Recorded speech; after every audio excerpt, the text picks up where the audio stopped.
And we are live. Everybody can unmute. Hello, everyone. Thank you guys for muting for a very was so sexy. tense 2 minutes. Appreciate it. Hello, everyone, and welcome to Nerd League Gaming. I am Anna. I am not DM Roy, and I am with this beautiful cast of survivors to play a tragic horror RPG called 10 Candles.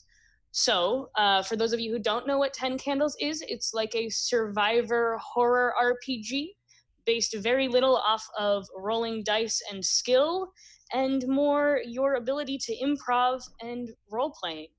So, good luck, guys. I will start tonight off. Actually, if everyone wants to give like a little intro and a plug if they want to do so. Bees, why don't you start, and then you can, send it off to someone else. Okay. Were you not ready Hey, for this? what's up? No, I wasn't. I was too busy not trying to die from setting myself on fire with birthday candles, but that's cool. Show that off. Hey, I'm Big Bees. Yeah, this is gonna be fun. I randomly, sometimes when I'm not busy with work or school or family, will occasionally stream. So yeah. Game name is wrong. It still says we're edgelords. Yeah, it still does. Pretty edgy. What about this does not scream edgy? I'm confused. Yeah, I will be playing the part of Alona. Yeah, so perfect. Rage sex. Yeah, is that not correct? And I'm drugs. confused. Yes. There we go. I really don't have too much to plug because I'm not back to my former glory. So, but one day he will return to his former glory. And he will take back his kingdom. My God, I can't wait. I cannot wait. Glory? Yes, when I streamed all the time. So next, we're gonna pass it on to. What am I next to? Oh, hey, up, Kel. Me. Just as he muted himself too, beautifully done. 10 out of 10. I am Kellamall. I stream on my channel. We are co-streaming with Nerd League Gaming tonight. Woo woo. And play D&D on Mondays and a variety of games throughout the rest of the week.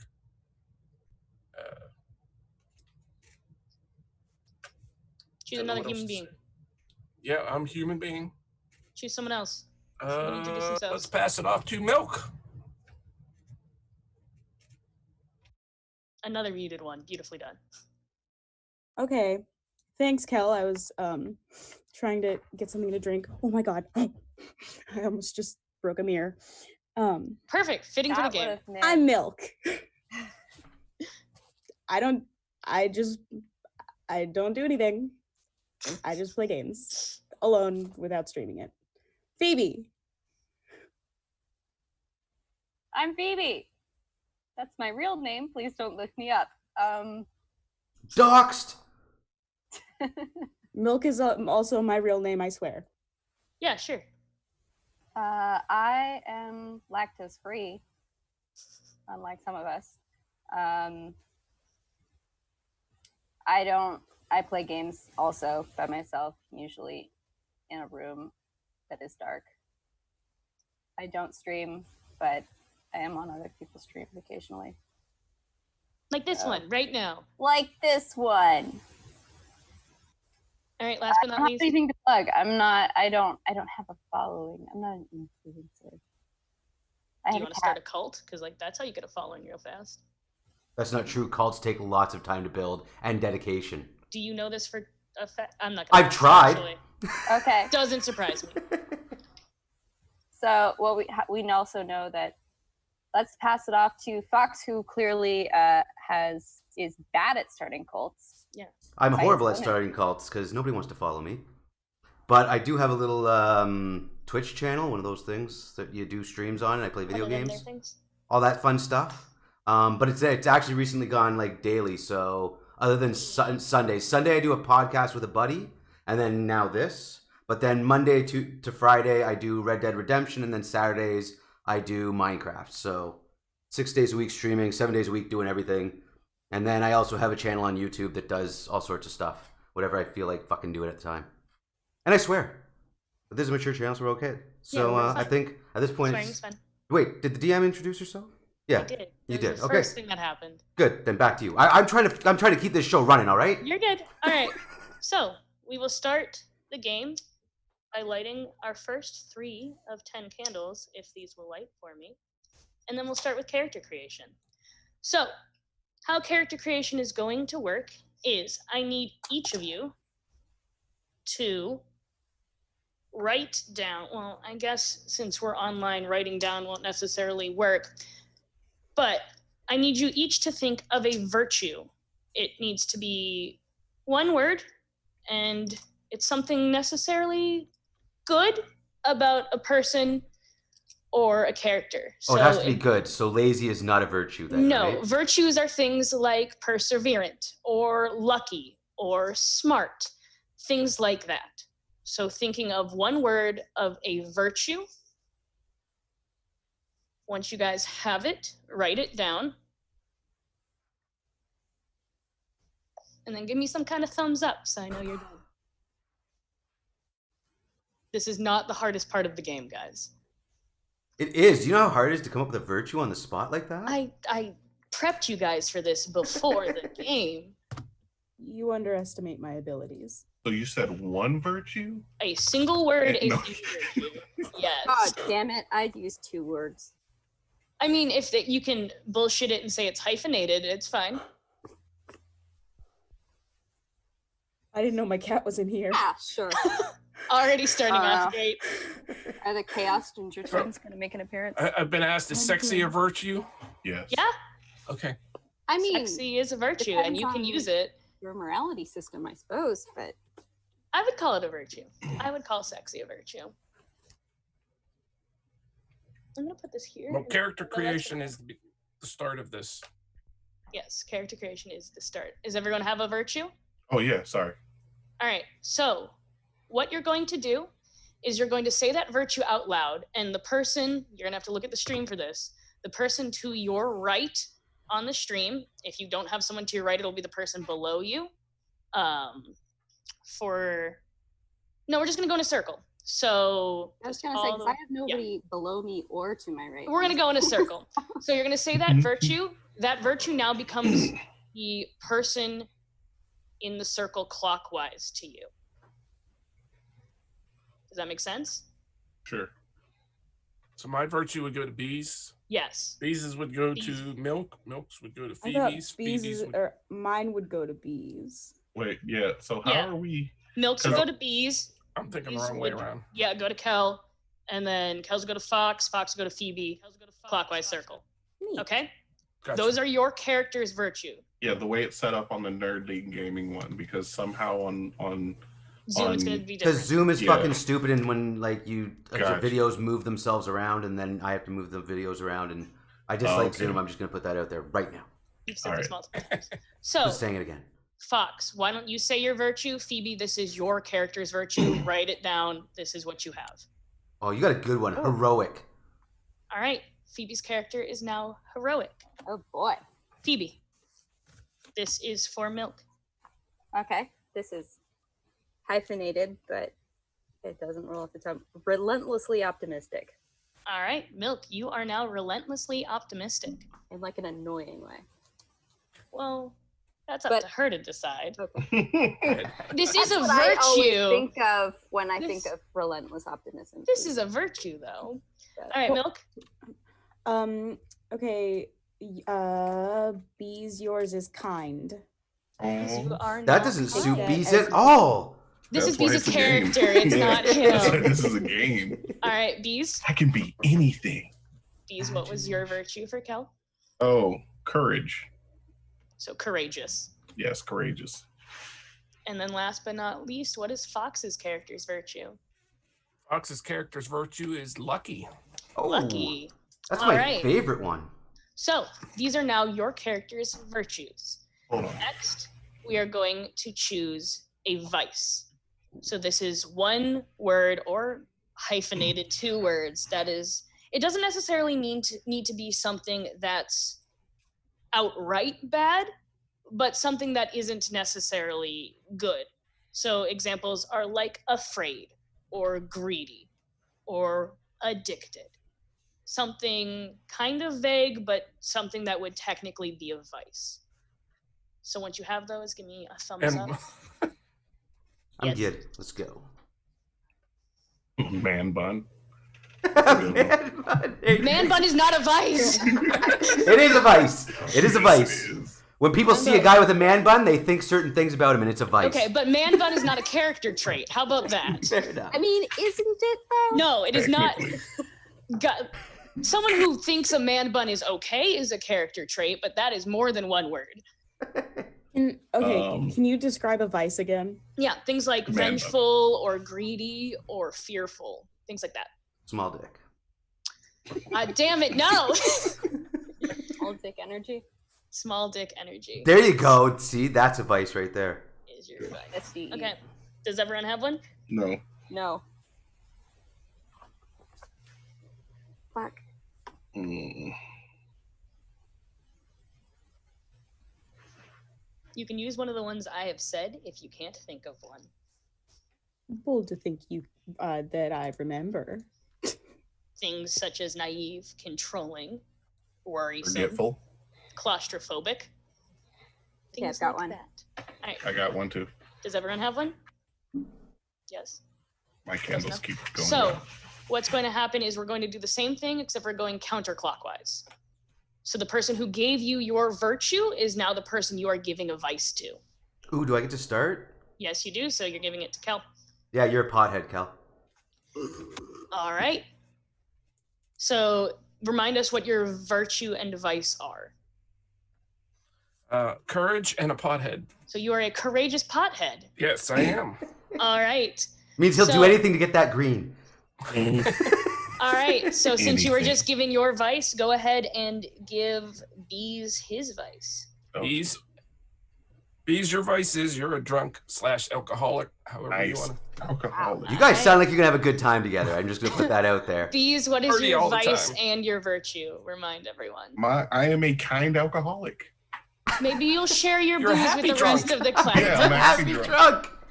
All right, Bees, Like give my Milk her her vice. Desperate. Desperate. So she is overly optimistic and desperate.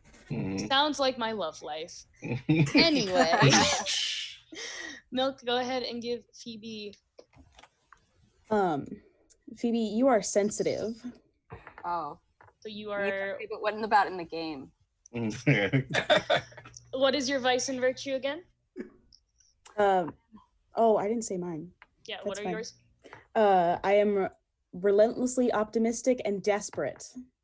Sounds like fun. Yeah, She's goes gonna be a hand in great hand. character to have. Phoebe, what are yours? For the love of God. I'm heroic and sensitive. All right. And You're then gonna SJW. hand off your vice to Fox. You are perfectionistic. All right. Good thing I'm lucky. He's a lucky perfectionist. All right. So, the next thing I will be doing is I will be reading off tonight's module.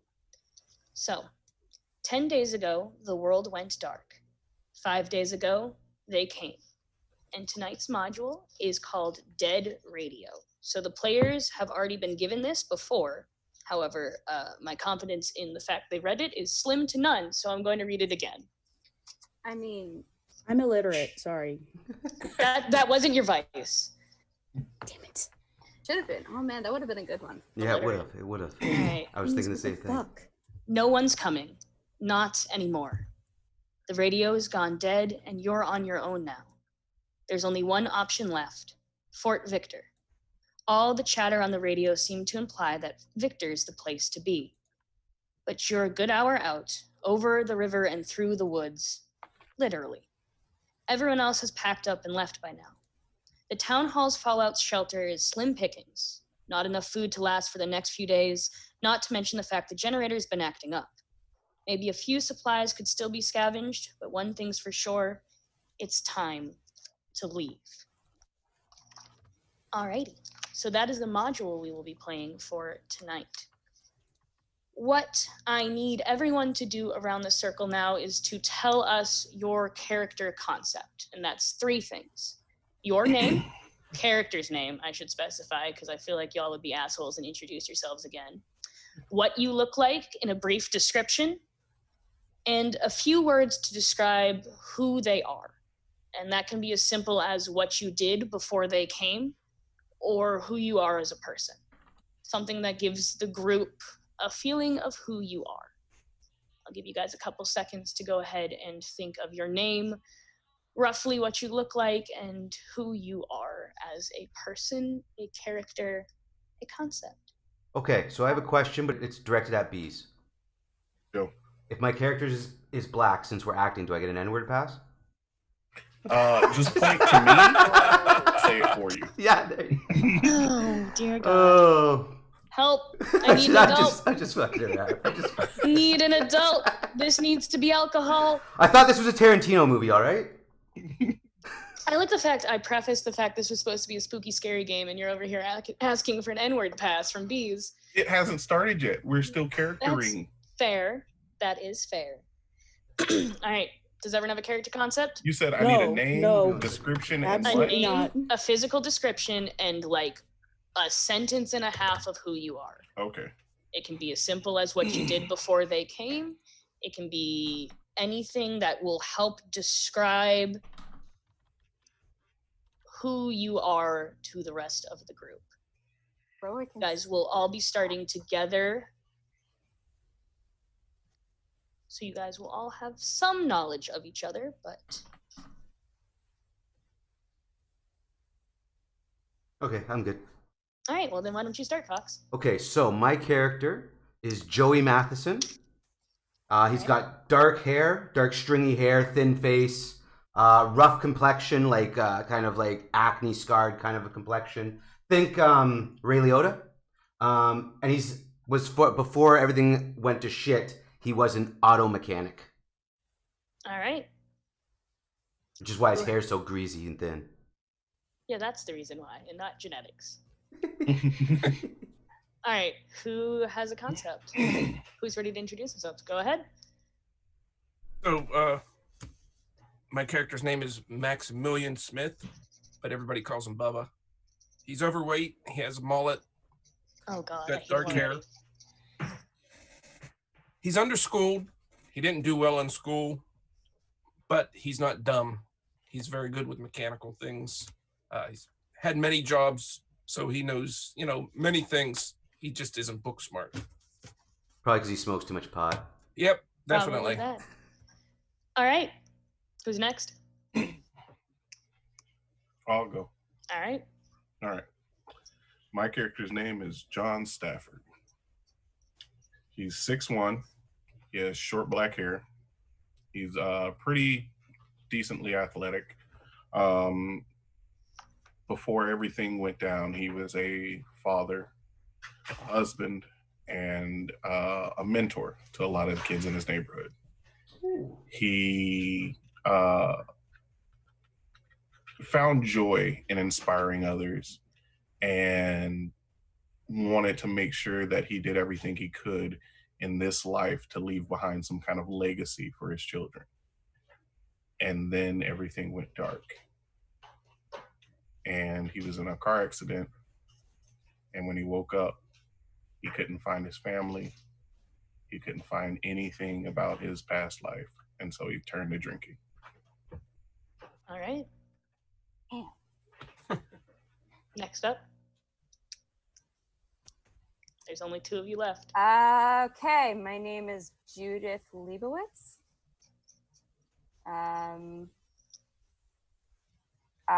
Before this, I was a poet and a part-time barista / server at a vegan coffee shop.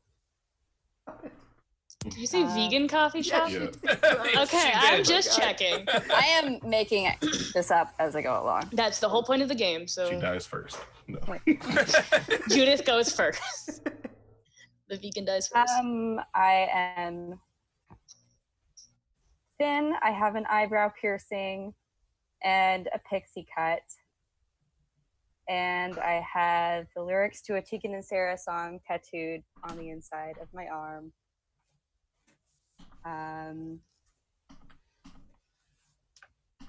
I was a gender studies major in college. All right. Milk, are you ready?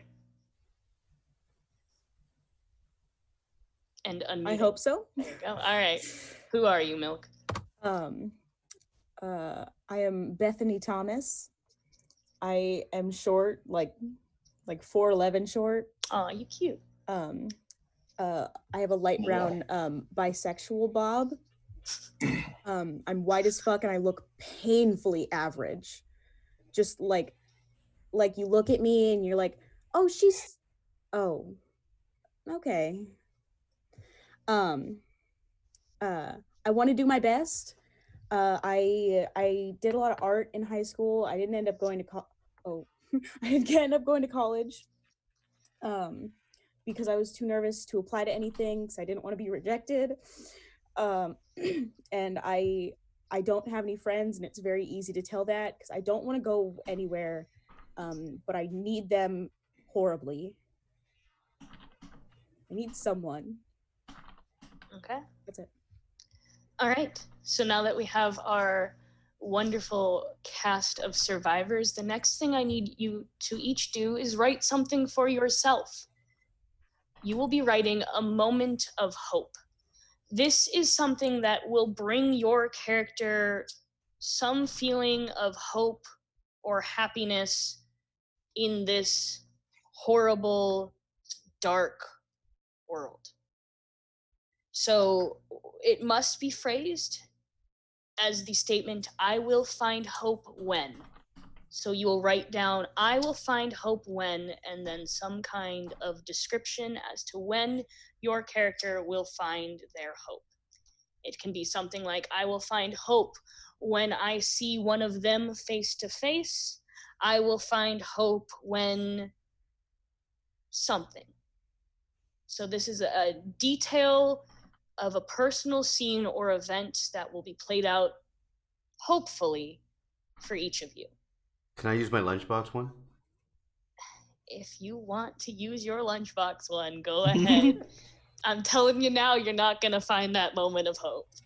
I don't know that. You can't possibly So know that. I will give you guys a couple examples if you need them. I'm done. Oh, okay.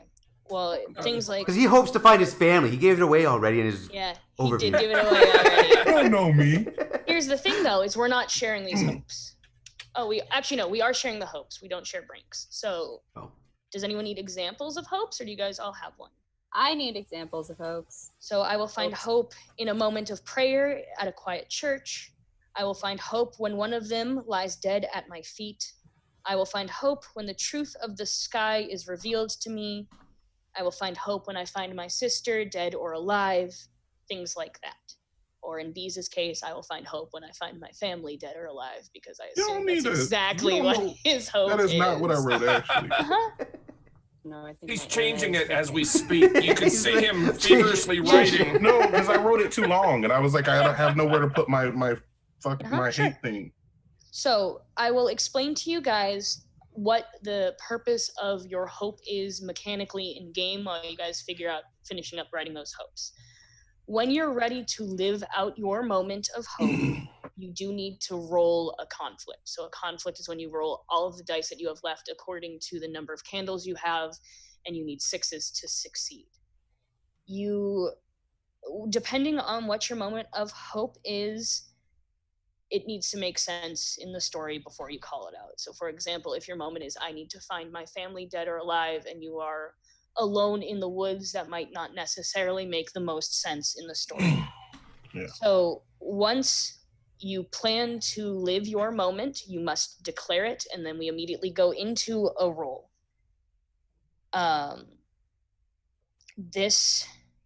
If your hope is lost, meaning if you don't roll any 6s on the dice, we immediately darken a candle, and it's considered a failed conflict, and we do the truths and everything that you do with a failed conflict. If your hope is successful, I don't ever get narration rights to your hope. You will get to narrate exactly what happens during your hope. then you will be given what is called a hope die. That does not go into the pool of dice. What that does is you get an extra dice to roll, and it automatically succeeds on a 5 or a 6 rather than just a 6. And So that counts for the rest of the times you roll in this game. I just have a question about the world itself. Yes. Is there no electricity? None. Okay. There are some failing generators, like the one that you guys are at in your safe space and in the town hall.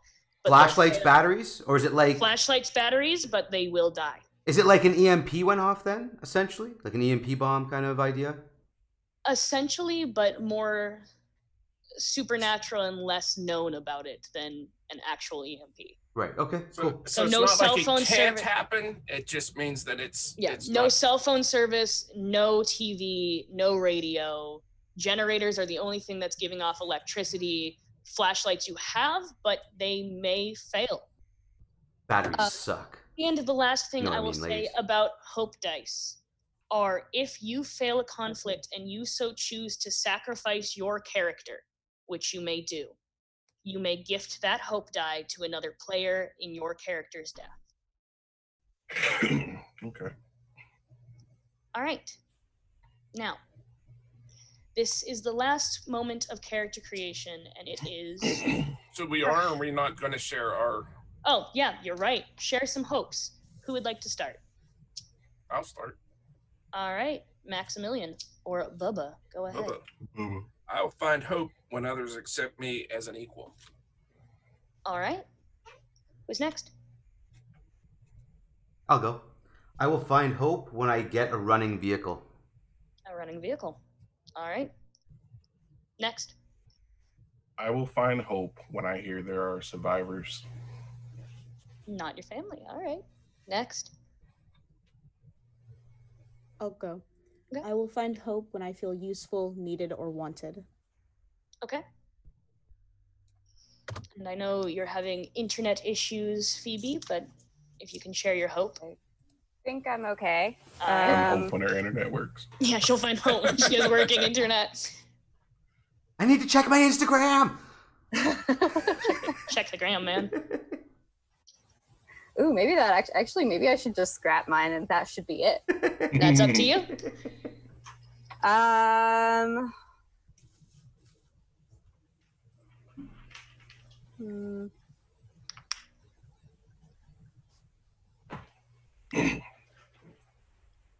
While you're talking about your hope, I just want to point out that I love the fact I'm so brightly lit in the center. What? I was just pointing out that I like the fact in the stream I am so brightly lit at the very center of this screen. What is your hope? Fucking Instagram is... No, my Instagram. My internet is fucking up again. Not the Instagram.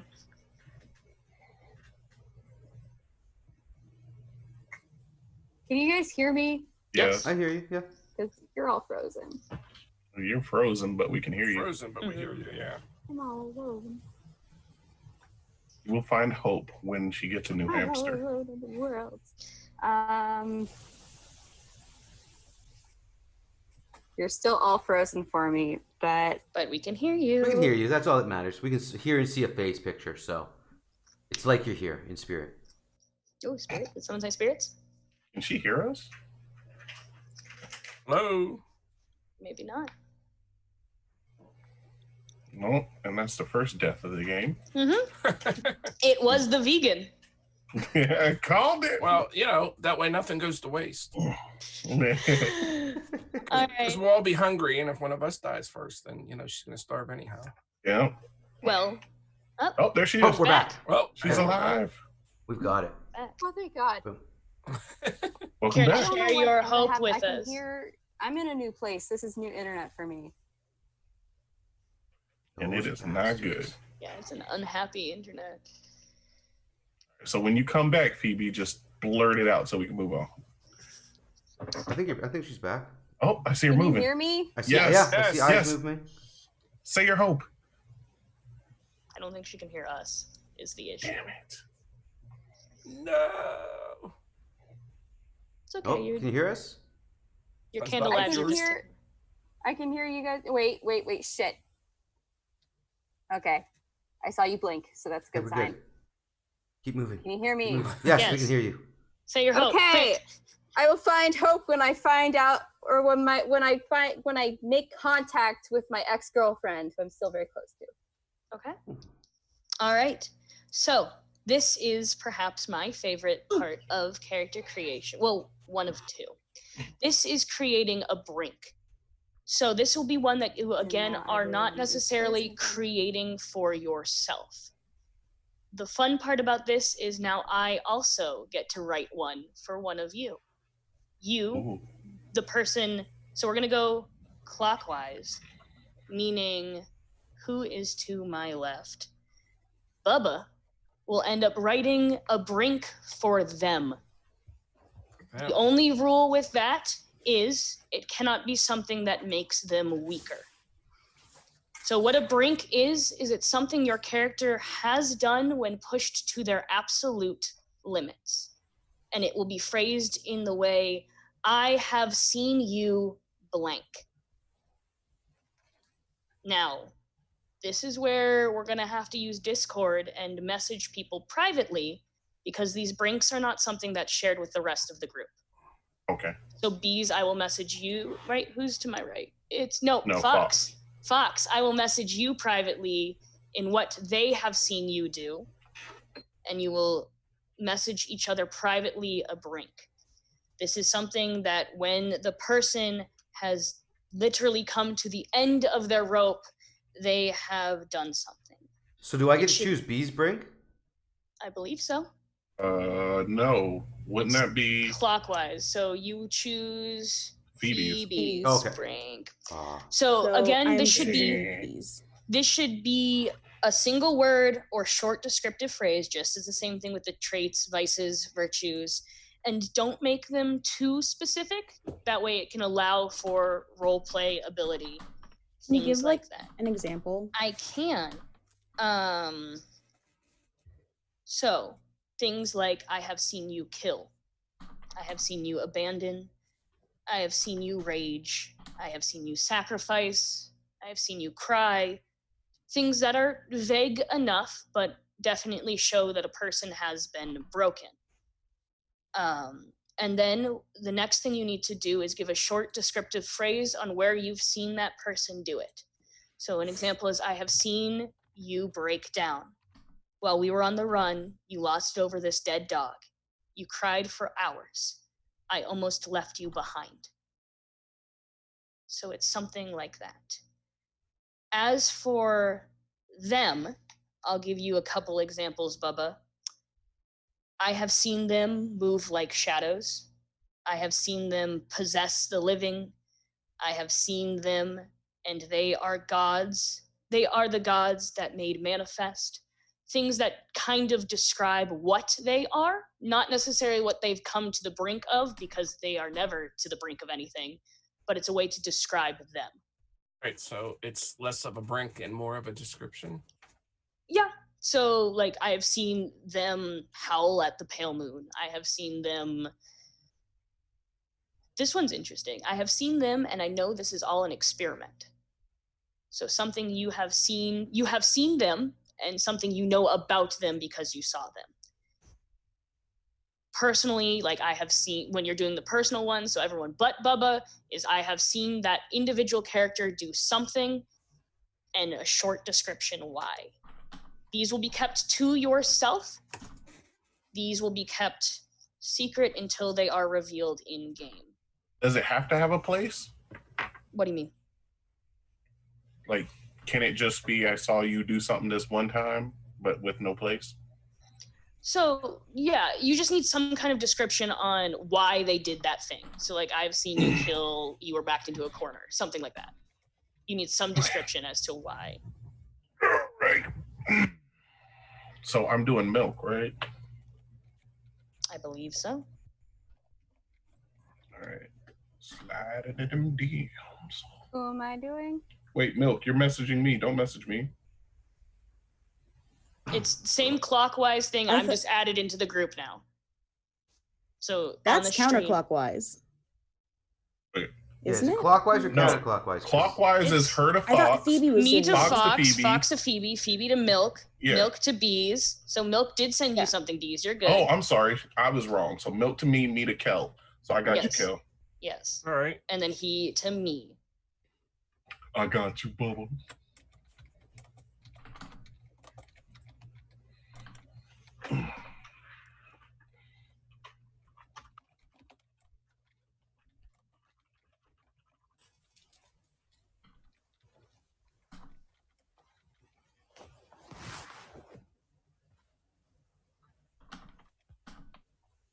All right. Once you have received your brink, let me know. I received their. Is that reasonable? Yes, that is perfect. I think I did it right. Hopefully I did it right. Well, Fox, I sent you yours, so if you want to see what I have sent you to get a kind of thought. That makes sense. That makes sense. I think I got it. Mine's a little bit longer than that, but I think I That's got fine. it. So I will explain to you now how brinks work in the course of the game.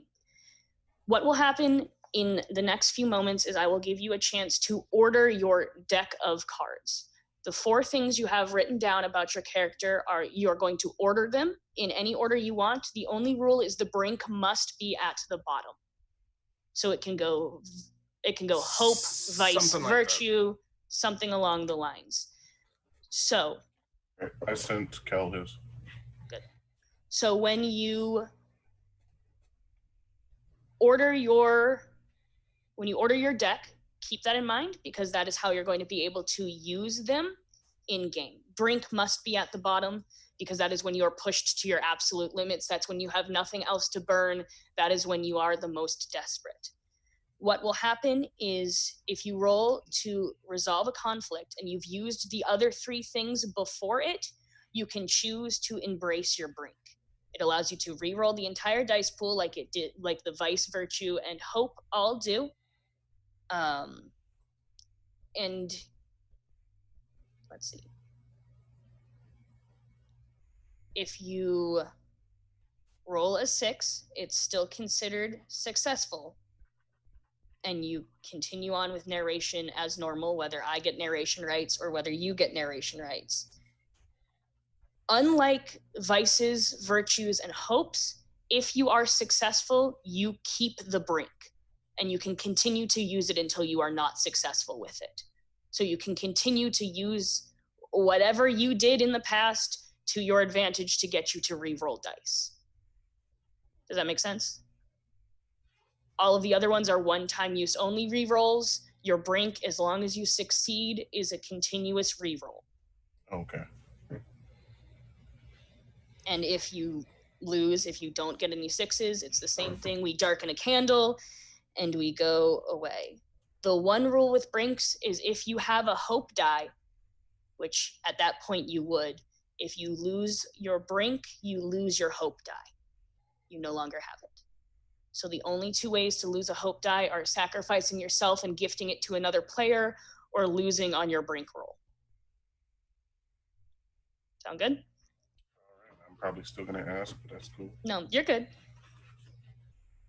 And unlike vices, virtues, and hopes, your brink doesn't necessarily have to tie in story-wise to why you're re-rolling. They just need to be tied into the outcome of your narration. So, for example, unlike Lucky, where Fox has to have an example as to why his luck would let him get to try something again, he just needs to explain the outcome having to do something with the brink that he has. So he doesn't need a story reason to be able to re-roll it. He just needs a description as to what happens after he re-rolls it. So once you all have your vice, virtue, hope, and brink, I need you to decide your stack. Just putting a number next to your vice, your virtue, and your hope. 1, 2, and 3. That will decide when you get to use these. You cannot use them out of order. So for example, I'm going to use Fox's Lucky again. if, for example, if he comes into a conflict where his luck would help him, but he hasn't used the one before his luck, he cannot use lucky. He has to use the one before in order to reroll.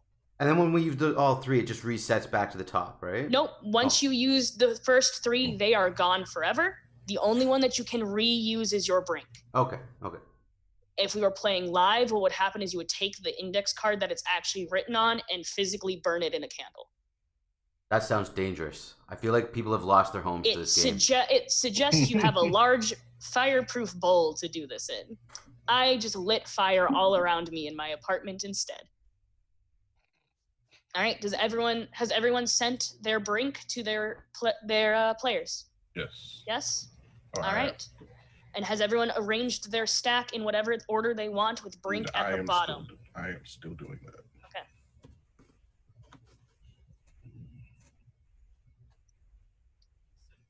So we've got our virtue, our hope, our brink, and that's it. Okay. Vice, virtue, hope, and brink. So Just you wanted to technically, at minimum, have 4 rerolls. At maximum, have as many rerolls as you can get with that brink. All right. And then there is one final thing for character creation, and we shall begin. Is everyone ready? Mm-hmm. This is how you decide what your character starts with in-game. Whatever you yourself have in your pockets is what your character begins with in this game. If that's nothing, your character starts with nothing. Well, y'all know I don't wear pants. You also surprisingly start with no pants in this game. I just got out of the shower. So you start with nothing. Bees, I was explaining that you start with an entire bathtub. Your supplies for your character starts exactly with what you have yourself in your pockets. Wallet. You have your wallet. Sweet. Why do you have your wallet in your pocket sitting at home? Judge me. You're not Joey my real and dad. Bubba. Joey and Bubba, what do you start with? Oh, I start with nothing. That's an army knife. Is that a Swiss Army knife? Bubba starts with a Swiss Army knife, guys. Boom. Why do you carry a Swiss Army knife with you in your pocket at home? You never know when you're going to need it. I mean, technically I have a lighter in front of me. Does that count? It's a habit. Nope, not in your pocket. In your pocket. So. I used it to open my beer. That's I have more pockets in my pockets. 1/3 or 1/4 of a donut that I have. No. That's what you have. Is that in your pocket? It's in my hand. Please do not shove it in your pocket right now. Please do not do it. Okay. It's in my bra. That counts as a pocket. So yeah, that bra counts. What I will as a do pocket. is I will read the story one more time, and then we will start. I will light our final candle, and we will begin. Here's the intro, guys. Listen up. So. All right. No one's coming. Not anymore. The radio's gone dead, and you're on your own now. There's only one option left. Fort Victor. All the chatter on the radio seems to imply that Victor's the place to be. But you're a good hour out, over the river and through the woods. Literally. Everyone else has packed up and left by now. The town hall's fallout shelter is slim pickings. Not enough food to last the next few days, not to mention the fact the generator's been acting up. Maybe a few supplies could still be scavenged, but one thing's for sure. It's time to leave. So, I light our final candle, and we begin in the town hall's fallout shelter. 5 individuals, knowing it's time to go, and assuming Fort Victor is your best option. Have fun. What are you doing? So we're all already there? Do we know each other? Yes, you have all been in town hall for a few weeks now. The generator itself had been going pretty steadily up until 2-3 days ago. And when the generator started to sputter and go out, that's when most people decided it was time to get the fuck out of there. You are the last remaining 5 still in town hall.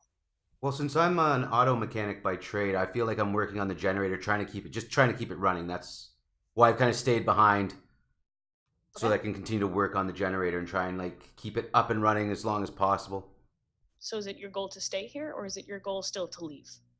I mean, when everybody's gonna leave, I'm just right now. I'm working on the generator. Like that's where my character's at. He's kind of focused on that. He's trying to get it fixed and keep it running Just as long as possible. as long as possible. So Joey's trying to give you guys a few, maybe days, maybe hours, maybe minutes of light still left. I honestly don't think we've got more than a few hours left in this generator. The belt's gone on it completely. I'm barely keeping this thing running. We really need to get out of here, guys. Has anybody seen any game out there? I haven't been outside since I got here. What about, like, don't you think we should, like, maybe forage for, like, nuts and berries first? I'm thinking deer, rabbits, squirrels, food. We could set traps. I've got some steel wire here. We could set some traps, try and snare them. A few snares. We might get a couple rabbits or something like that. They just go through and boom, snap neck. It's all over. That's so Well, barbaric. anything would be better than nothing for the journey to Fort Victor. I think I can maybe rig up these wires to do it that I have on the generator here. All right, I'll go look for some game trail. Hey, you need some help? Definitely. All right, let's go. All right, so as the three of you set outside into the darkness that was once your hometown, you begin to set up traps for this game. I need one of you to make our first conflict roll of the game. It was your idea to go hunting, Kel. I'm putting it on you. Yeah. All right. So what I need you to do is I need you to roll 10, since we still have 10 candles lit, D6s, and then tell me how many sixes you get.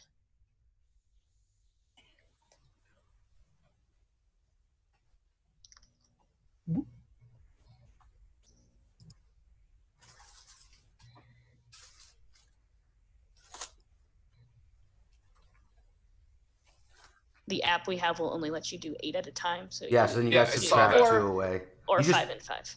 Or 5 and 5. I've got to set up to roll 5. Yeah, and 5. can I reset this? How do I take Oh dice yeah, out just of no. there? Click the dice that you have set up to remove them. The Yeah, same way it'll you remove add it them, again. you remove them, kind of thing. You know, I think Oh, I 3 figured out. sixes. Yes. All Three right. sixes. So, since I do not have any dice to roll against you, Bubba, what does it look like? What do you do? You succeed. What happens? We find some game trails and places to set up some snares. Well, you rolled to set up those snares, so it is successful. How much do you find? What do you find? 2 rabbits. All right. So Bubba has now successfully gotten 2 rabbits for your group. What happens next? Clean them and take them back inside. While we're out, I kind of want to keep an eye out for any kind of, anything that I can scavenge to bring back to get us ready to head out. Sure. If- Roll if me you- roll me a conflict roll. Yeah. So when you make these rolls, I need to know how many 6s you get and how many 1s. So you said 10 still, right? 10 dice. We still have 10 candles going. I Okay. need All how right. many 6s and how many 1s. Okay, here's the first 5. Oh, 1 6 1 1. Okay. And now the next 5. 1 1. All right. You still succeed. However, the next roll that's being made, you are only rolling 8 dice because all 1s are taken out of your pool. Okay. So what does it look like? What do you find? All right. So scavenging around, I find a backpack that has some medical supplies in it. Not much, just like a first aid kit and some like granola bars. Just Okay. somebody's quick to go kit that apparently was left behind. And then Kind of like a bug out bag that someone left Yeah. behind. Exactly. All right. So John finds a small bug out bag with some Nature Valley granola bars and a half rifled through medical kit. What happens next, guys? While we're out there, Joey's trying to find. Like he's looking. We're in a community center, right? You're at the town hall, so Town hall, sorry. It's a pretty small rural town that you guys are in, but it's not like bumblefuck nowhere. It still has things, but it's a smallish town. Might be reasonable to think that he's looking for a vehicle, a car of some kind, but it's got to be. He knows that the electricity out. There's a problem with electricity, so he's specifically looking for something pre-1970s, before electricity was like when cars were all still mechanical. You didn't have power steering. You didn't have computers in them, like a Mustang kind of thing. Like a muscle car, like an old muscle car, an old Chevy Chevette, like whatever. It doesn't matter what it is. Clutch. It's just something that's not using electricity, and he would know. He's a car guy, so. All right, so I need you to make a conflict roll with 8 dice because Bees lost us dice too. Bees lost 2. Sorry. So I need 8 dice. I'm about to lose the rest of them on you guys. Oh. Here we Come go. on, you got this. 1 6. Oh, 1 6. 1 6. How many ones? No ones. Oh, 2 6s and 1 1. All right. So, you succeed. What do you find? Let's go. He finds an old 1969 Mustang. That's it's a little beaten up. It's a little worse for wear. But he thinks, just looking at it, that he can probably get it running as long as he has a battery to do so. So it's all dependent on whether or not the battery works. So he'll try and turn it over. He'll try and get it to turn over. He knows how to do it with a. Oh wait, he doesn't have a screwdriver, so he's got to find things to do it. But he's got the car as long as he can find a battery and a screwdriver to get it started. Standard transmission? Yeah, of course. You ain't gotta hear me. We can do a bump start. Yeah, We don't need a battery for that. it's true. That's true. But we still need to have the keys, if I'm not mistaken. You can't hotwire that? I guess I could probably hotwire it. I'd have to try. Let me show you how it's done. All right. If you are attempting to bump start and then hotwire then bump start, I don't know. Hotwire then bump start. There you go. I need 2 conflict rolls. The first with 7 dice. 2 conflict rolls. 7 dice. How many 6s and how many 1s? Oh. 1 6, 3 1s. All right. That's your first conflict roll. So you have successfully hotwired the car. What does that look like? Means we bypassed the ignition where the key would go. All right. We get the wires out, and I'm watching closely because I've never had to hotwire a car because I'm just a mechanic. People usually give me the keys. All right. I'm not a criminal. I need a second conflict roll made with 4 dice. Is that Kel again, or? Yeah. Yep. He's planning on bump starting the car. Conflict roll with 4 dice. No 6s, no 1s. All right. So, with that is your first failure.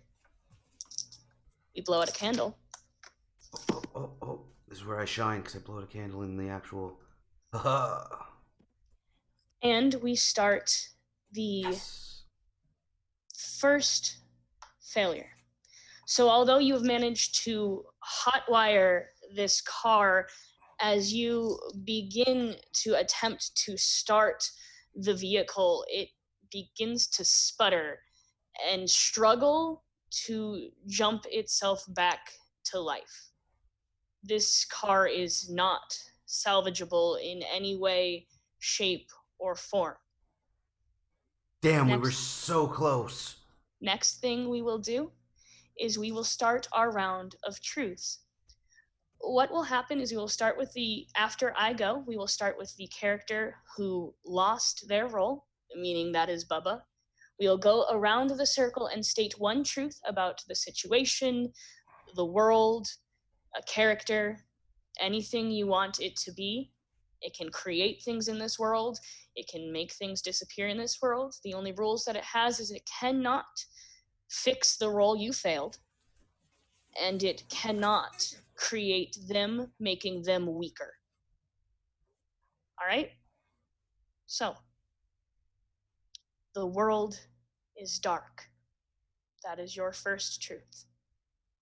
Bubba, what is the next truth?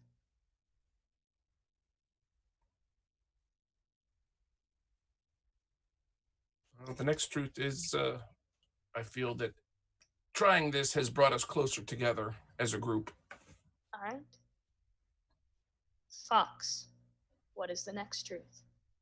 That we just made a lot of noise and drew a lot of attention to this area. Phoebe, what is the next truth? Oh, fuck. I was not expecting to be next. I already forgot the order.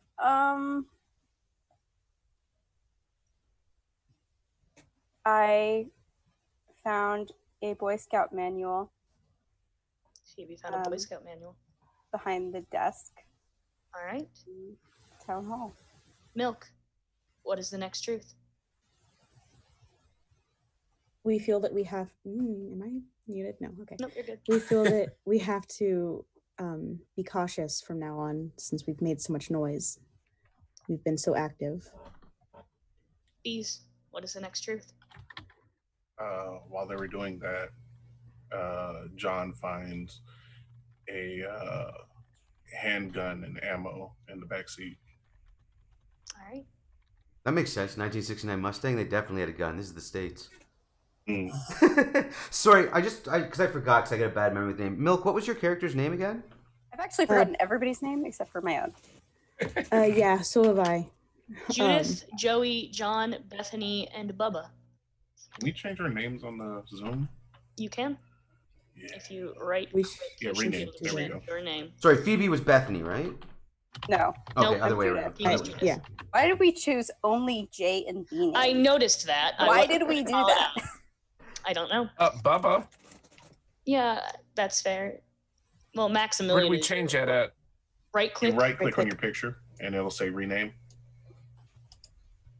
All right. So we are currently at 7 truths. I get the 8th, and we will stop at the 9th when Bubba chooses his. It is getting much, much colder. We're doing Bubba, another truth? You get up to 9 because there are 9 candles left. Oh, okay. You get 1 more truth. I'm feeling a little more confident about making it to Fort Vic with the group. All right. Those are your truths. They are now true in the world around you. With that, the scene ends, and we start a new scene. No longer by the car, you have all reconvened back in town hall. What happens? All right, guys. While we were out, I was able to find this little bug out bag. It's got some snacks. It's got a little it's got some medical equipment in it. Nothing really fancy, but enough to do us in a pinch. And I also found this pistol. And it's got ammo, so we're good. How much ammo does it have in it? How many rounds do we have here? I assume it's loaded. I haven't really checked it, but I did find this half-empty box, so I don't know. I'm looking 6 rounds in there. 6 rounds is better than nothing, I guess. Yeah. Right ammo? I assume. I mean, I'm no gun expert. If you guys want to take a look, sure. I think Bubba. Bubba seems like he knows all about this stuff. So I go to Bubba and I show him the pistol and the ammo. Yeah, that looks like a 38. Yeah, that ammo's 38 caliber. You're good. What kind of snacks did you find?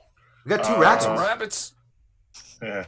You got what kind of snacks that aren't the flesh of a living animal did you find? And I pull out a couple granola bars. Here you go. Thank God. Thank you. I think there's milk in those. I understand your whole. No, I'm a vegetarian. Just because I used to work at a vegan cafe doesn't mean that I was vegan 100%. Fair. I'm just saying, desperate times, desperate measures. I mean, okay, yeah, I can get the fire started. Fix some rabbit. vegetarian. I've already sacrificed a lot, I feel, by starting to consume dairy products. You guys don't have to give me such a hard time about this. John pats Judith on the back. It relax. It's okay. It's okay. I'm not trying to condemn you. I'm just trying to tell you it's okay. We'll leave the granola bars for you. Absolutely. And we'll make do with what we have. I know there's some berries on the way. The only thing is, everyone's not trying to make fun of you, Judy. we just want to make sure to get you thinking about the fact that if things keep progressing, one day you may have to, you may have to eat some meat, because if it's the only thing we have left, we don't want you to die. We don't want you to, be too weak to escape or make it somewhere because, you don't have anything in your stomach. All right, kiddo? Thanks, All right. John. If it makes you feel any better, I'm lactose intolerant. There's no milk in rabbits. Except for a mother rabbit. Oh, yeah, well. Oh, But we didn't get any of those. I'm already We didn't get any feeling of those. ill watching. Please don't even. All right, no problem. I'm already thinking about how these rabbits had probably hopes and dreams. Please don't talk about them having mothers. All right. Where are you going? Are you staying here? Are you continuing on? Well, that's the question I was about to ask. Is where are we going? Are we staying here, or like this? Like I said, this generator, it's not going to last much longer unless Bubba. You think you might be able to look at it? I think the belt's about to go on it. Well, I can't imagine I could do any better than you could with it. I mean, I can cobble things together and I can work on stuff, but if a mechanic can't get it going, then there's no way I'm going to get it going. I jerry rigged a belt into place, but this generator is, like I said earlier before we went out for the food, I think we've got maybe a day at best on this belt, and that's if we're lucky. We're running out of fuel for it anyhow. We need to get to Fort Victor. Do we have any containers around here, guys? Because the way I see it, if we're gonna head out, it wouldn't hurt to try and drain that thing, and just have extra fuel for whatever we may need. We never know. Well, we've drained all the cars in the immediate area, but I imagine if we're going to a new area, hopefully there'll be more cars that we could get fuel from. Yeah, I'm not lugging gallons of fuel around. I mean, I'll drag some water around, but we're not going to have. So there's gallons still in the generator? No, I would say there's probably a few little water bottles full of worth of gasoline inside. Yeah, that's what I was thinking. Just something light. And it's diesel though too, so you got to keep that in mind. This diesel generator. I don't know how much diesel fuel will help us. Okay, well, it was just a suggestion. I really don't know much about this stuff. So. I say we gather all the water and whatever remaining supplies are here, and divide it up amongst us so everybody can carry a little. No. Well, I found a Boy Scout manual.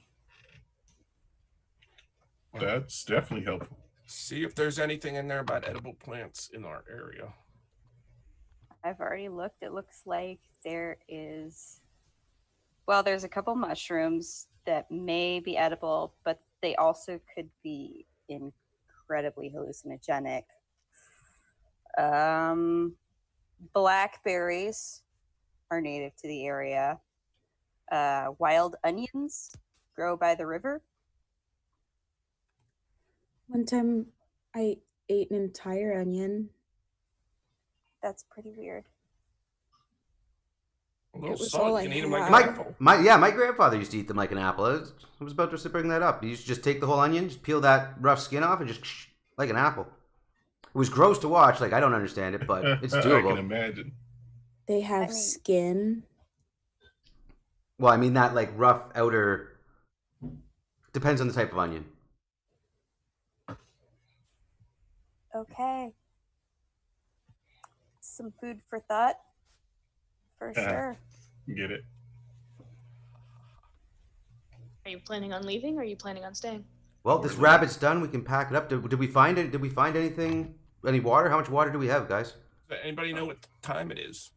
Well, it sounds like if you're looking for water, that needs to be a conflict roll. With 9 dice, since there are only 9 candles left. Who's rolling? I'll do it. All right. I'll raise the ball. Roll 9 dice. All right. So give me 6s and 1s. First 5. And let's go. Oh, there's a 1. Are there 6s? No 6? Oh, all right. Roll your next 4.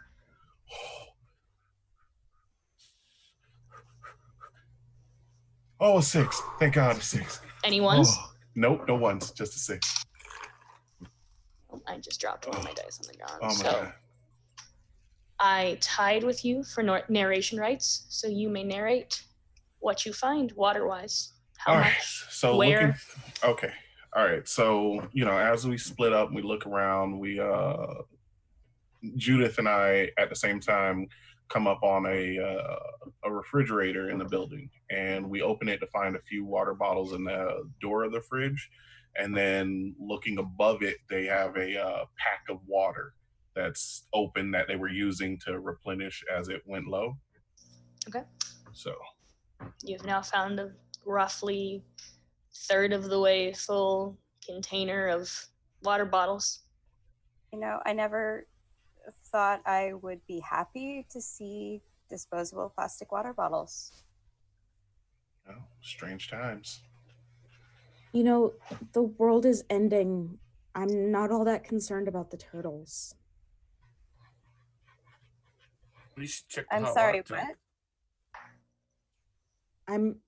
I'm not all that concerned about the turtles right now. We're kind of in the middle of something. I said I was happy to find them. Why are you attacking me? Okay. Ladies, come on. It's okay. We just We're need to all stay. stressed. Yeah. Why are you making this a girl thing? Yeah, The that's two pretty people that were ridiculous. arguing were ladies. Am I incorrect? What? Okay. I mean, I feel like it's fairly insensitive of you to just assume our gender. Okay, well, for If that, you guys all were right, arguing, would you say, hey, penises, hey, excuse me? I would have said, I hey think guys, You'd calm say down. men. Out of character, I guys. think this is funny because I'm a total leftist pinko in real life, and I'm absolutely making fun of myself here. Well, look, all right.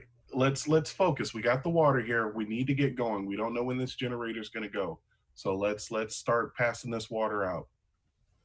Let's get our supplies together and move. All right. So you begin to pass out the water you find. Are you searching for anything else, or are you heading out? Well, I guess, do we all have backpacks and everything like that? Because that wasn't in my pocket. How are we carrying this water? And we You have the found bug out one bag. bug out bag. But will that carry all these water bottles? I doubt Like, it. what do we got? All Like of it. a dozen water We- bottles here? You have about 12. Can We're I? at a shelter, aren't we? Or isn't there blankets we could We're at town hall. bundle up, like a Like hobo sack? bags. I don't know. You could definitely make a conflict roll to see if you can find some. Oh, Does that Boy Scout bag have anything about making Over there. bug out carry You- sacks? Because bees. Well, there's a section on macrame, which actually might be super helpful. I don't know what macrame is. You're gonna have to elaborate on that.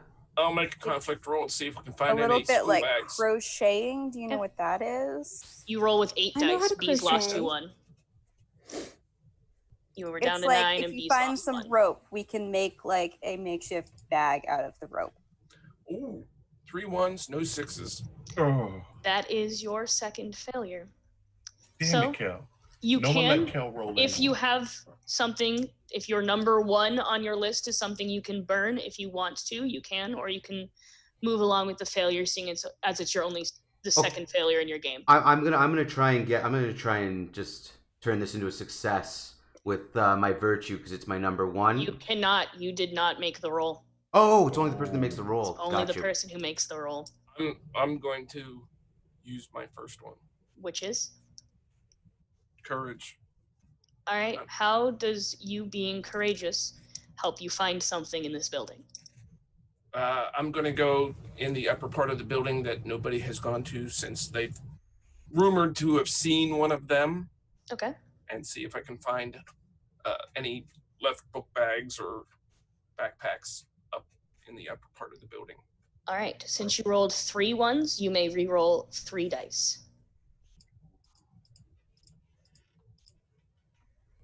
Come on, Kel, you got this. 5, 3, and 2. No ones. All right. That is still a failure.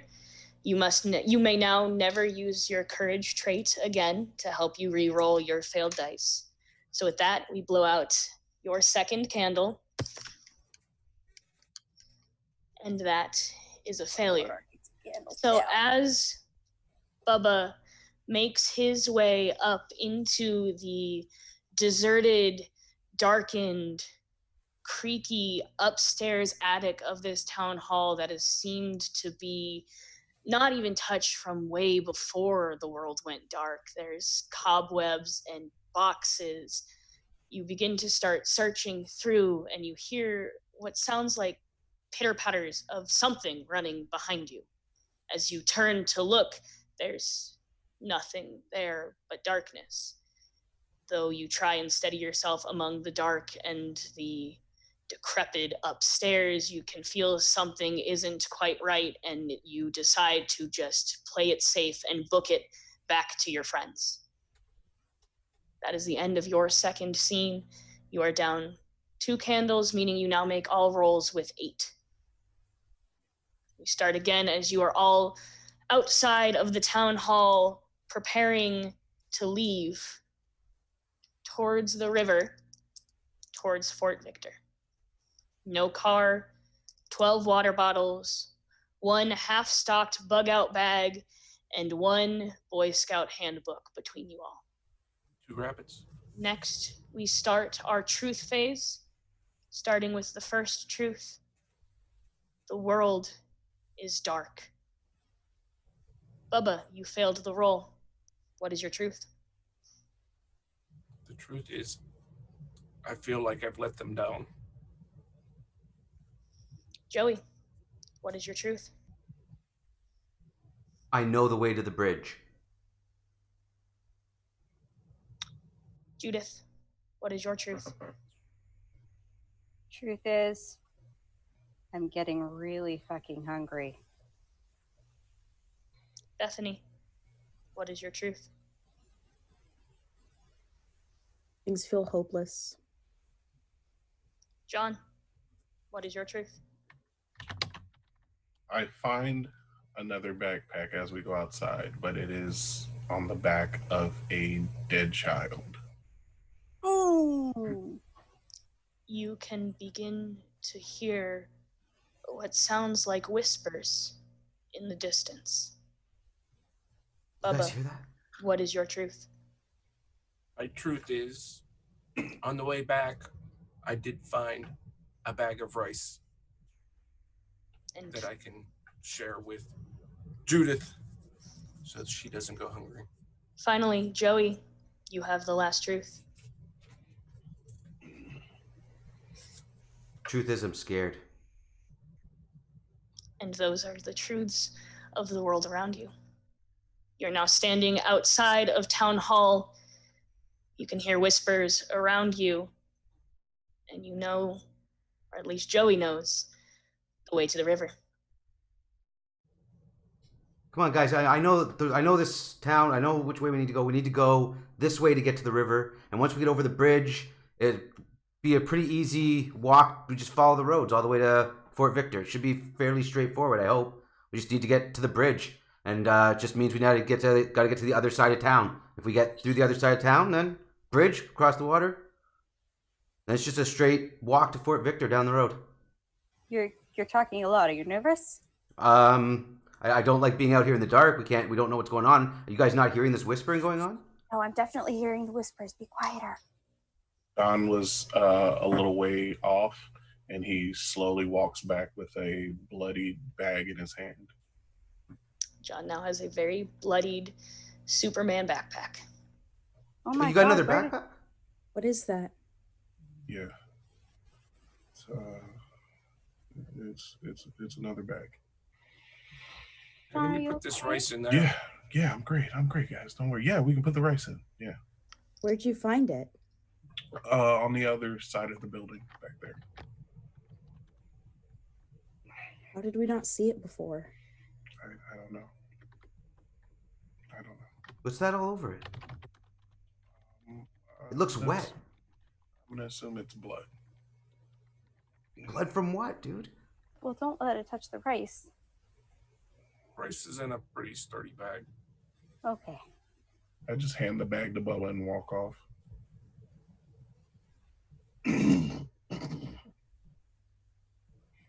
I Joey, run don't after ask questions John. you don't want to know the answers to. Apparently, I It did shook want him to know up the pretty answer good. to. I did want to know the answer though.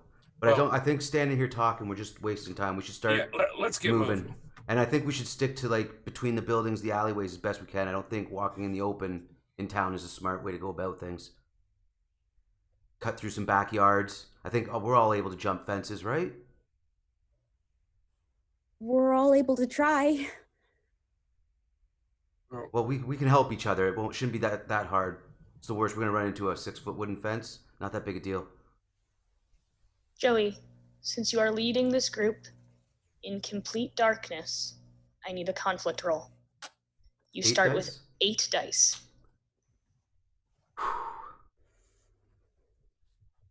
2 1s and 1 6. All right. And then, oh shit, 4 1s and a 6. So that is a success. I will roll to see which one of us gets narration rights. You had 1 6 or 2 6s? 1 6, 4 1s. So as Joey begins to lead this group in sheer pitch black darkness, the whispers are still there, but quieter now. You begin to cut through the main thoroughfare of town, Joey seemingly very confident in his ability to get you guys to the river. You continue on, now pressing out of the main section of town where town hall is, into more the suburban outskirts. You can hear what sounds like a dog kind of barking off in the distance from one of the nearby houses. None of the houses have lights on.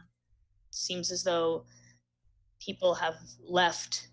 People who came originally to town hall have realized it has nothing. This town has nothing for them. So you are now in little off-skirt suburbia in the middle of a street, in the middle of the dark.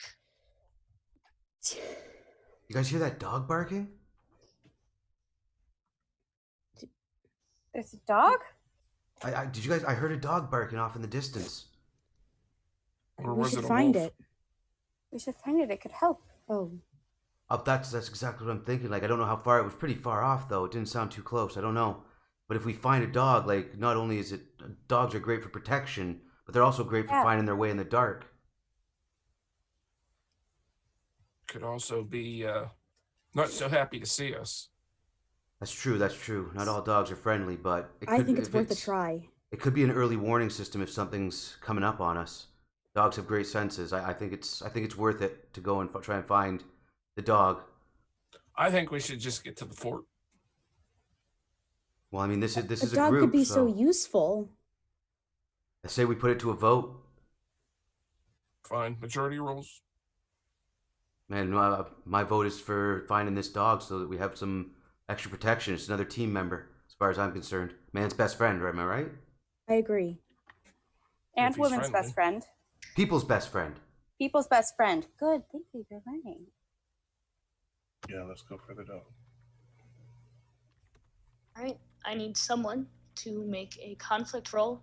Not See kill. if you can discern exactly where this dog is. Not me either. I just lost his 4 dice in my last roll. Let's put this on Bethany or Judith on this. I will. All right, Bethany, Keep you that are gun handy. Bethany. Yep. Because of Joey's failures, you are rolling with 2 dice. Oh, neat. D6s, right?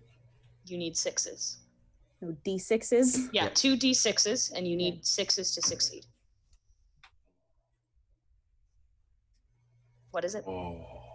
1 and a 3. Can you burn one of your virtues, or is it something you can't burn just yet?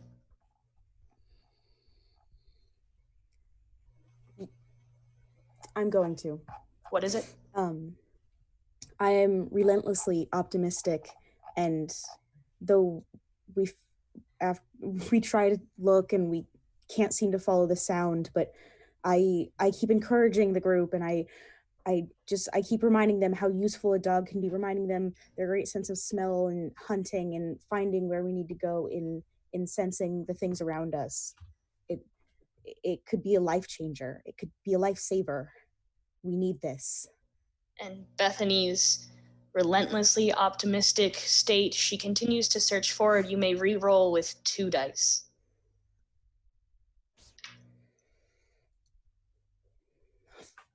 Oh, Freaking yeah. heck. I assume that was a Yes. 6. Yep. 1 and a 6. All right. So keep in mind your next conflict will be rolled with a single dice. And you got 1 6, so I get narration rights. My rolls beat yours. What seems like 20, 30, almost 40 minutes go by. Quite frankly, you can't even remember because it's been dark for so long. You begin to question whether or not this is a good idea. Bubba's words begin to kind of seep in and be like, well, what if this dog isn't so friendly? But Bethany pushes forward and reminds the entire group that if you can just find this dog, there is some glimmer of hope. There is something that could protect you from them. It's something that could help you find your way to Fort Victor. It's something. It's at least something you have going for you. As she continues to push forward, you are now in what can only be described as a construction zone of this suburban area. It's few and far between houses, and those houses that are there look to be models. Maybe 1 or 2 seem lived in. But it's there, at the end of a cul-de-sac, that you see a very large, dark blue-ish in the night house, and you can hear a single dog barking from inside. That sounds like it's the house. It sounds like where the dog's coming from. But guys, I have some kind of bad news. I What? think we've gone off the path. I'm not 100% sure which way the river is from here now. It's so dark. I thought when we were at the town hall, I knew my way from town hall, but I wasn't really paying attention when we were looking for the dog. I was paying attention to the barking, and I'm kind of off track. I'm not gonna lie to you guys. I feel like I'm a little lost at this point. there were We'll onions worry by the about that later. Let's just find out if we have any chance with the dog. All right. This I first, just one thing at wanna a be open. time. It's okay. All right, what are you doing? I am going to slowly approach the house. Okay. And holding out my hand and whistling just a little bit. All right, are you attempting to go inside, or are you just still walking towards the house? I am going to attempt to go inside. And I need a conflict roll with a single dice. Be careful, Die. Judith. A single, so just 1d6. Yes. And I will warn you right now that this is considered a dire roll, meaning that if a failure happens, your character could get wounded. Okay, let's do it. What? Did it roll? You got this. Why are you gonna put that bad mojo on us, man? It's a 6. It's gonna be a 6 I keep Give it hitting another roll. go. against all rolls. It's not against doing all it. odds. Have you selected your die? Yeah, Did you click a Click the d6? die, and it'll put it in the gray bar. yeah, no, it's in the gray bar and I'm hitting roll it and it's just not doing it. Refresh the page, maybe. The Oh no, internet no, strikes again. no, that's not you. Never mind. The internet strikes again. Okay. Fucking internet.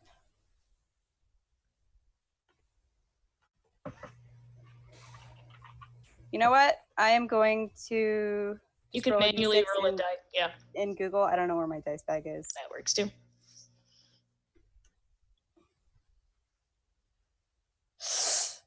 I rolled a 1.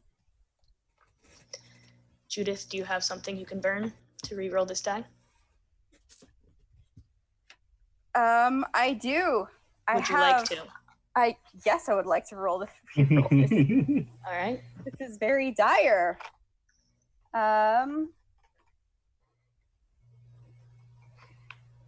You know what? I am. It's whatever the one on your top is, so you had to choose which order. Yeah, I am heroic, All right. and I'm going to steel myself and know that I will do what it takes to protect the other members of my group. So I brace for it. And you re-roll your single die. And I re-roll my single die. Bring the gunner. I'll go first. 5. That unfortunately is still a failure. Hooray, I'm no longer heroic. So we blow out another candle. How many candles are we down to now? 7. You've blown through 3. You have 7 left, meaning you will have 7 dice left. As Judith goes for this door, the handle is surprisingly unlocked. You push inwards, steeling yourself just slightly for not knowing whether or not this dog is friendly. And unfortunately, as Judith presses through the door, she is met with a very large, very unhappy, and very vicious German Shepherd. Judith, you see a flash of teeth before you feel sharp, shooting pain in your arm. Ah! Begin to feel the blood pool at where this dog has sunk its teeth in, and it has not let go. Its jaw is clenched down on your arm, and it is trying to hurt you. I kick the dog. I try and kick the dog and punch it. The dog scampers off in pain, and you are now left heavily bleeding from your left arm, puncture wounds, very obvious. Now we will start with truths. The world is dark. Judith, what is your truth? Fuck. The truth is, I really, really hate the sight of my own blood. All right. Bethany, what is your truth?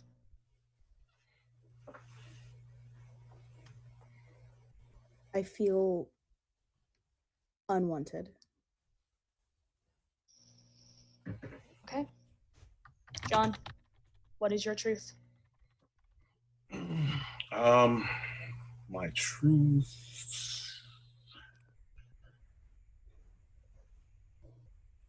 My truth is that John has successfully bandaged her wounds and stopped the bleeding. Okay. Oh, thank God. Bubba, what is your truth? My truth is, I feel like I was right, but don't want to say anything to upset the rest of the party. Sure. Joey. My truth is I'm losing faith in the group. And the last truth is, Judith, when you saw that dog, it wasn't right. It didn't look like a normal dog. We now begin.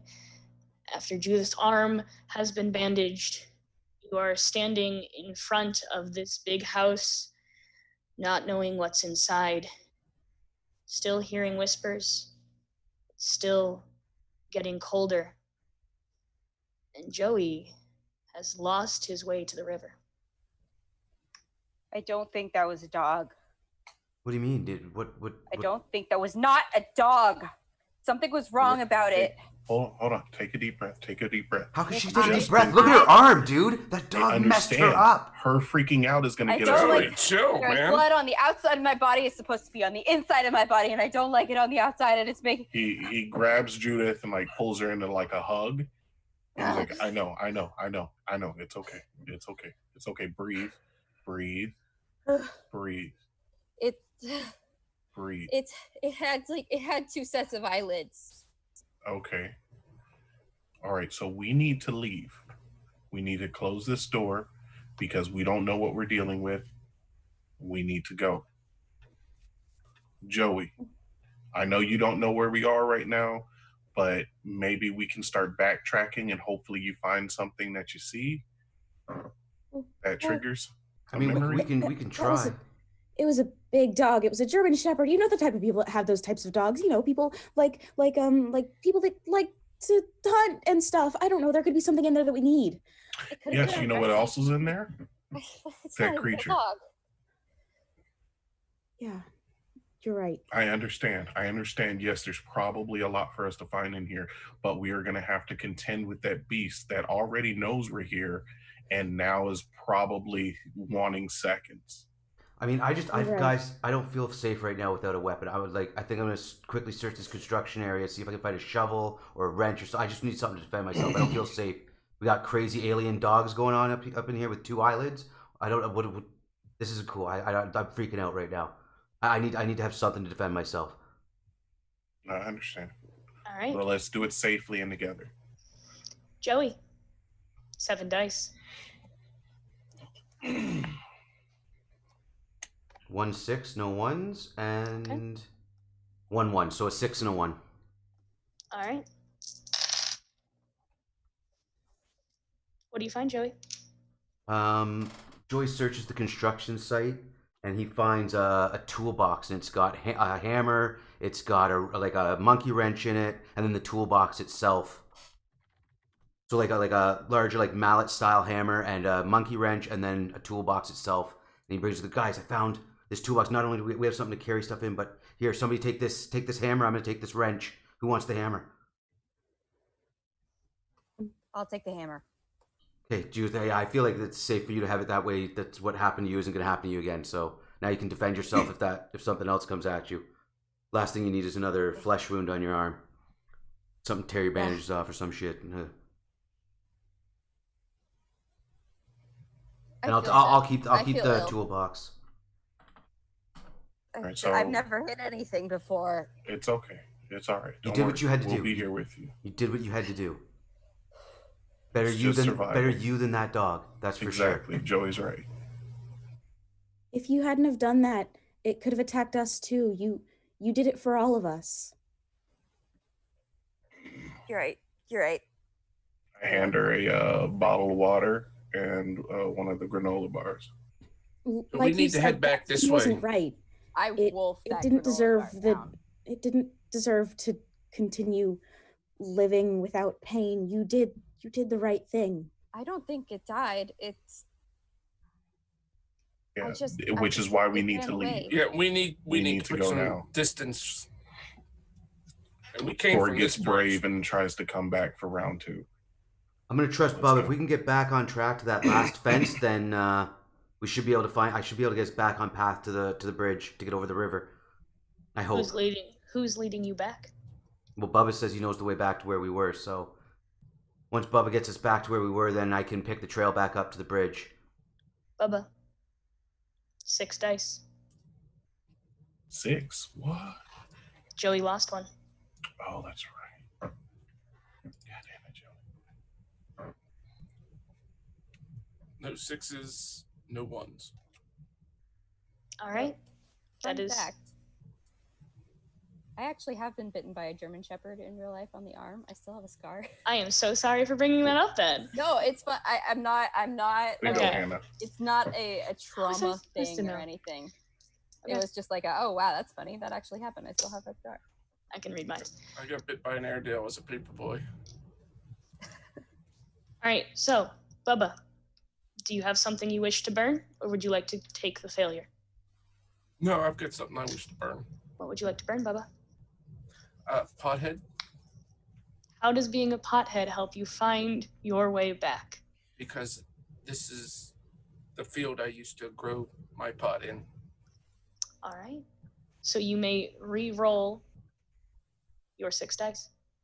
Good stuff, man. And I love it. I love it. Growing pot coming in handy. 6 A and 1 1. and a But 6. from the outside, you just see. All right. corn. If you So go you in do a little succeed. bit- You have Used 1 to 6. smoke under that bridge. Mm-hmm. All right.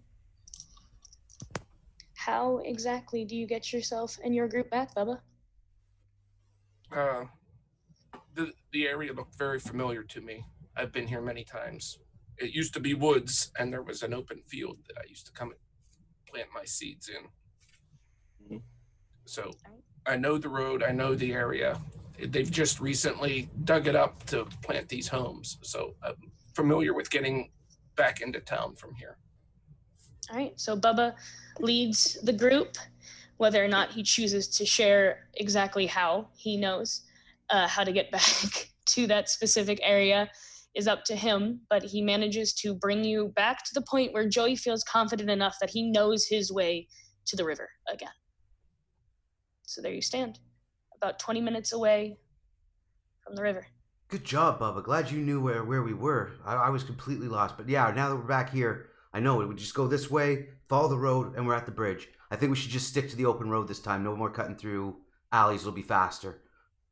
I think that's the best way. And we don't know what is what anymore. Common things that we once thought we knew, we don't. Let's not make any more assumptions. Sounds good.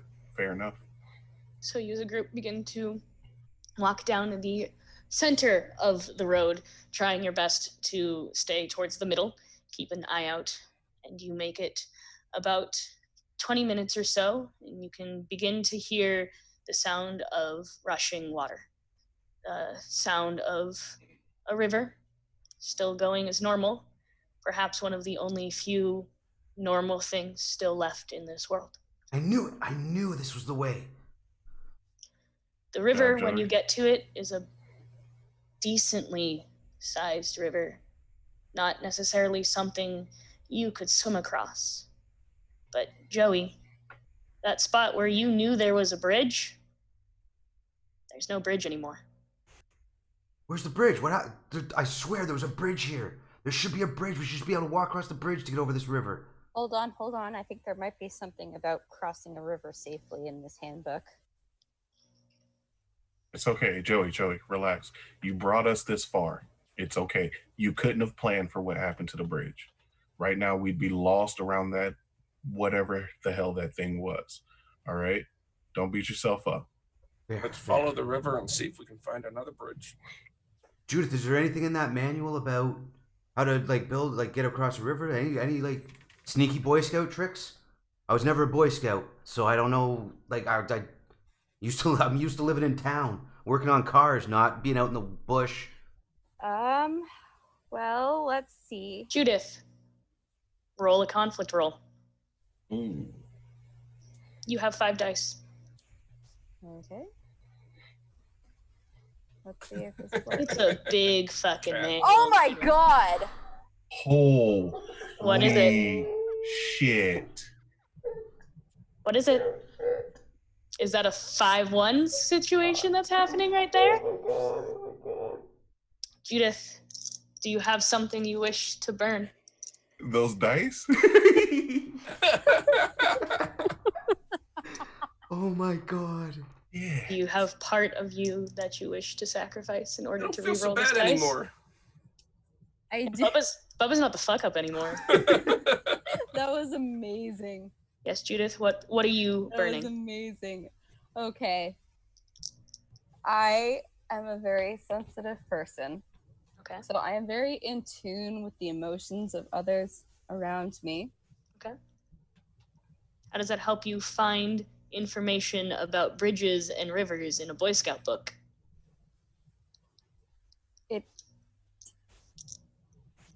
Everybody's depending on you, Judith. Come on, did you find anything?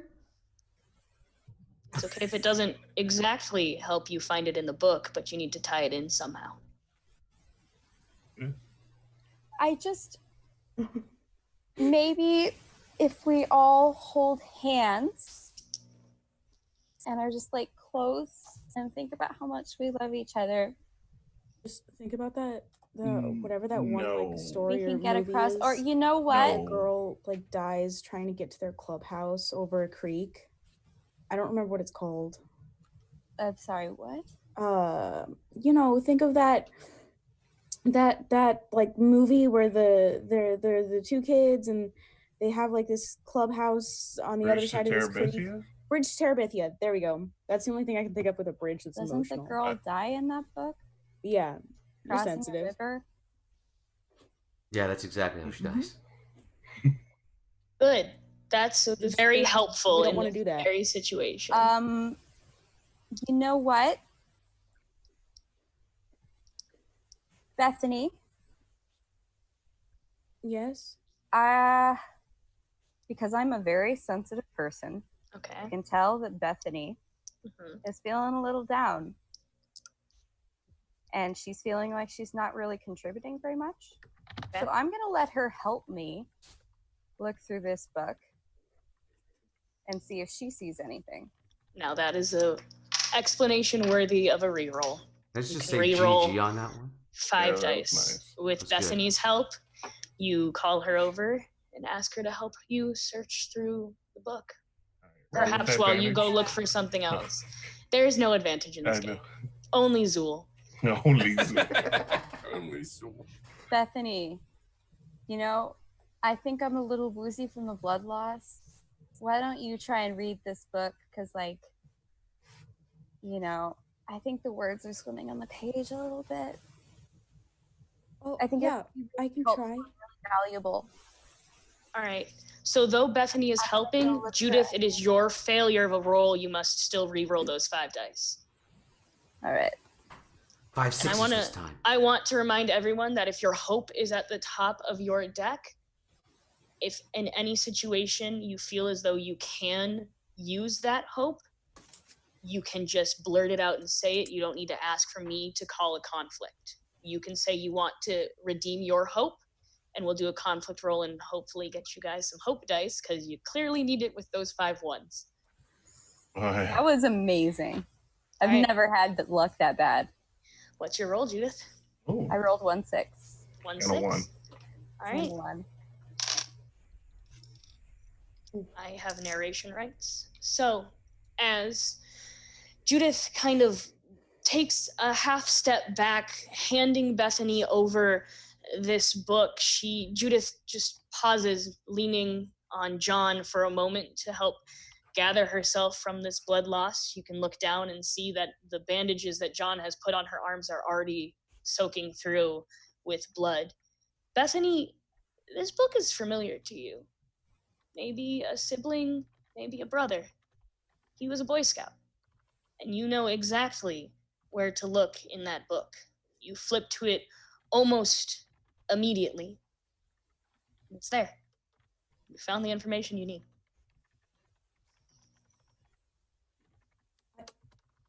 I've seen this before. My dad, when I was a kid, he always tried to get me to, do Boy Scout things, and like he did when he was a kid. He wanted a boy. But I've seen this before. He's made me do stuff like this my whole life. We just need to find something that can just either propel us over there or carry us over there, like a raft, anything. It's not going to be that hard as long as we just stay with the current. Don't try to fight it. Just let yourself go across the river. We can do this. It's fine. All right. Anything. So we just need to All right, find do you something that need- floats, like barrels or something? That would work. All right. So I guess let's look for something. John, roll. How many I got now? You have 4 dice. Okay. And roll that beautiful bean footage. Oh, a 6 and a 1. All right.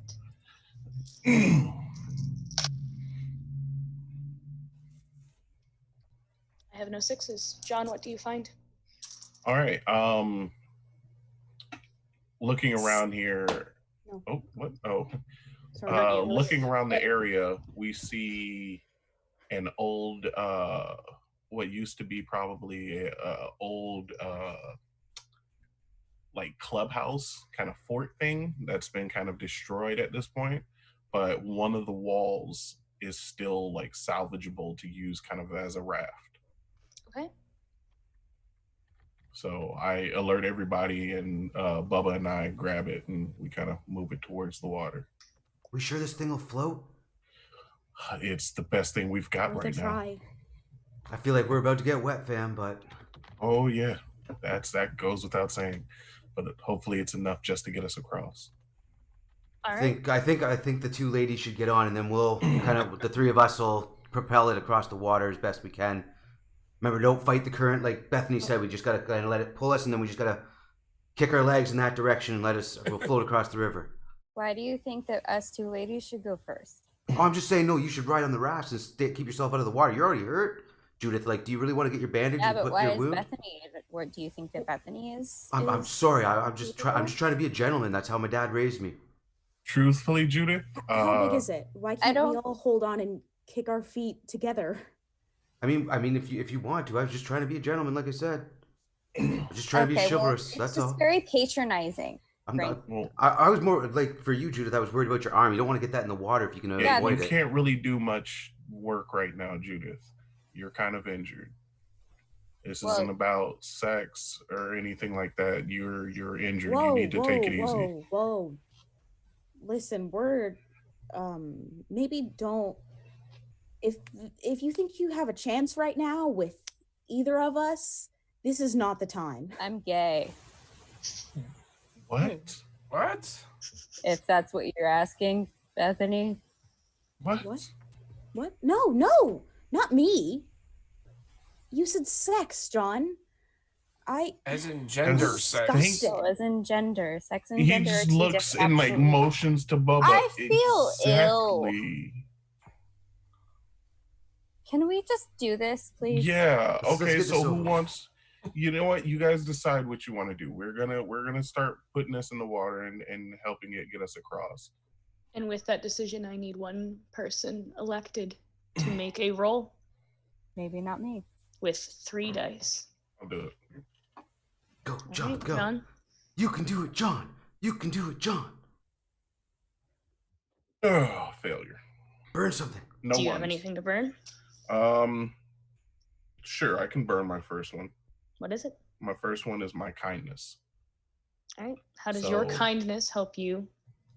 As we're, everybody after this whole situation that just happened, everybody's kind of like, what the fuck, and kind of, weirded out by everything. And so trying to put the wall into the water, no one's really working together, and it's just turning into foobar. So I stop and I try and reassure everyone and try and foster a sense of camaraderie between us so that we can work together to actually do this properly and get across. All right. Reroll your 3 dice. No pressure.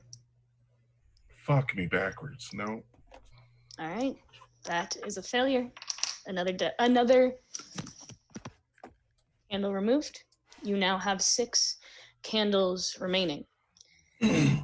John, as you begin to help the group push this wall into the water, you realize very quickly that this wall is not going to hold for more than 15, 20 seconds. Not nearly as much as that needs to get you guys across the river. So, we start with truths. The first truth is the world is dark. John, what is your truth? John didn't tell anyone that when he found the backpack, he also found a bottle of liquor that he's been just nursing since he found the child's body. Okay. Bubba, what's your truth? My truth is, I can see boat docks up the river a ways, and hoping we can find a boat or something that floats up in that area. The fourth truth is the water is much faster than any of you can swim against. Joey, your truth. The truth is, Joey doesn't think we're going to get across this river. And last, Judith, what is the truth? Judith.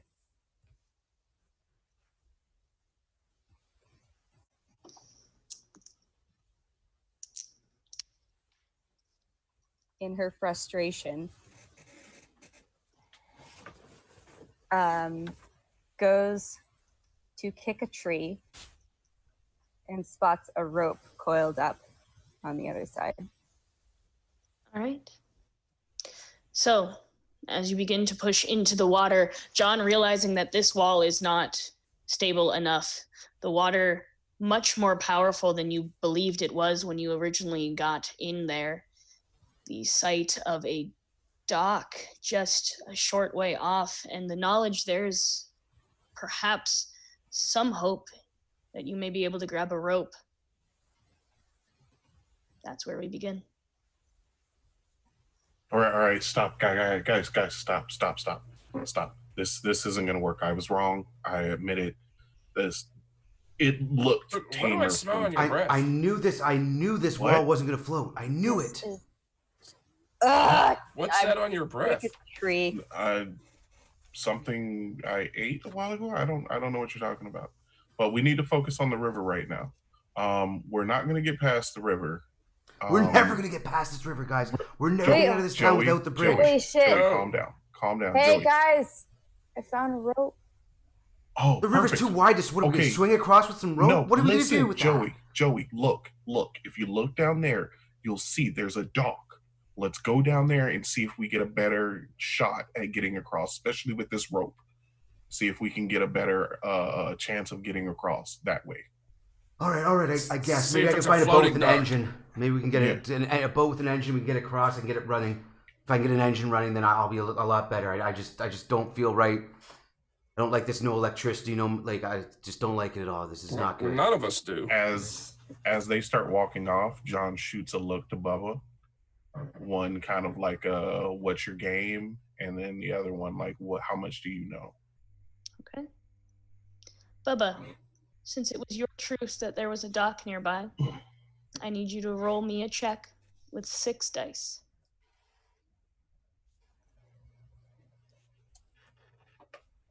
6 and a 1. All right.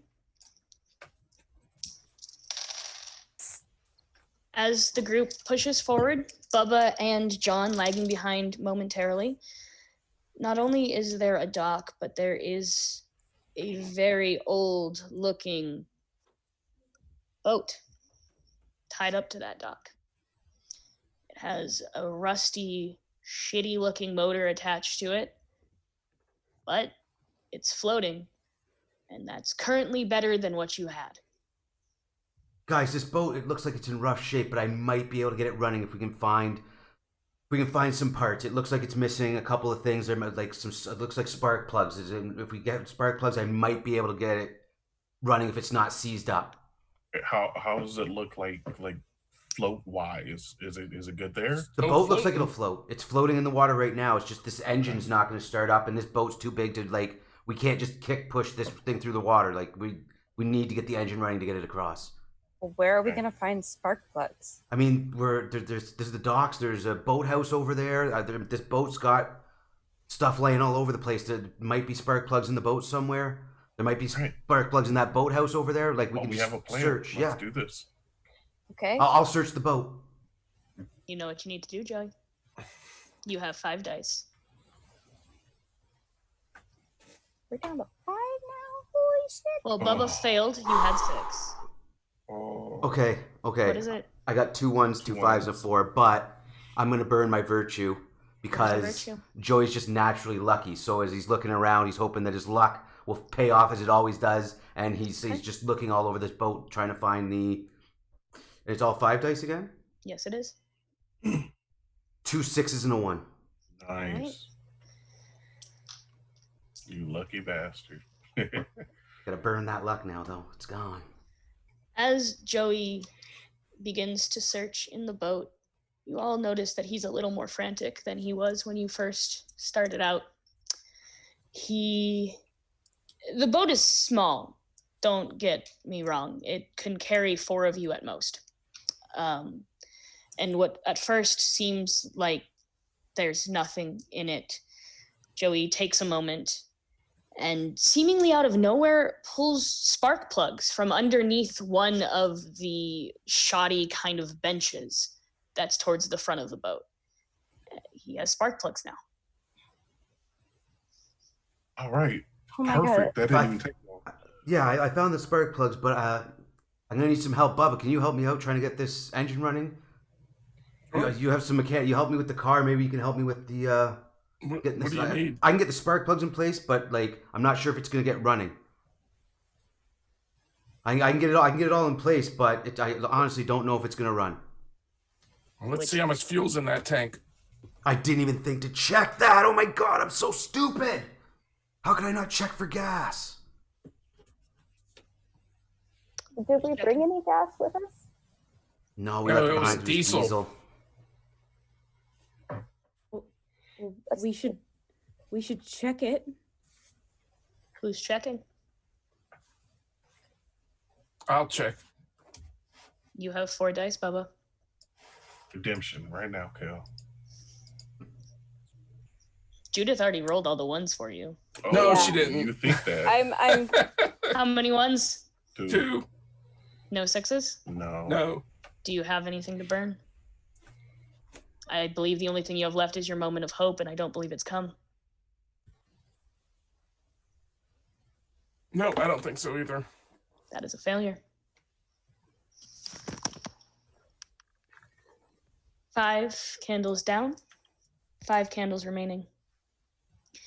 As Bubba begins to look at this engine, he goes to unscrew the cap for the gas, and the boat engine was far more rusted than any of you truly believed it to be, and with a horrifying shriek of metal against metal, and then a very sickening kerplunk, the engine has fallen off of the edge of this shitty little boat. No. The water. fuck. Now we start with truths. The world is dark. Bubba, what is your truth? My truth is, I really want a joint. Your truth is you can hear howling in the distance. Joey, The truth is, this boat can still get us across the river. Judith, Truth is, the smell. Judith is getting hungrier and hungrier, and the smell of blood is making her ravenous. Bethany, the final truth.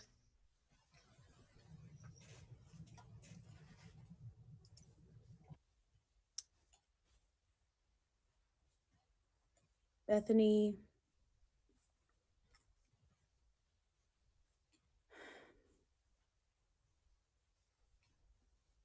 Bethany feels like something is wrong either within herself or around us.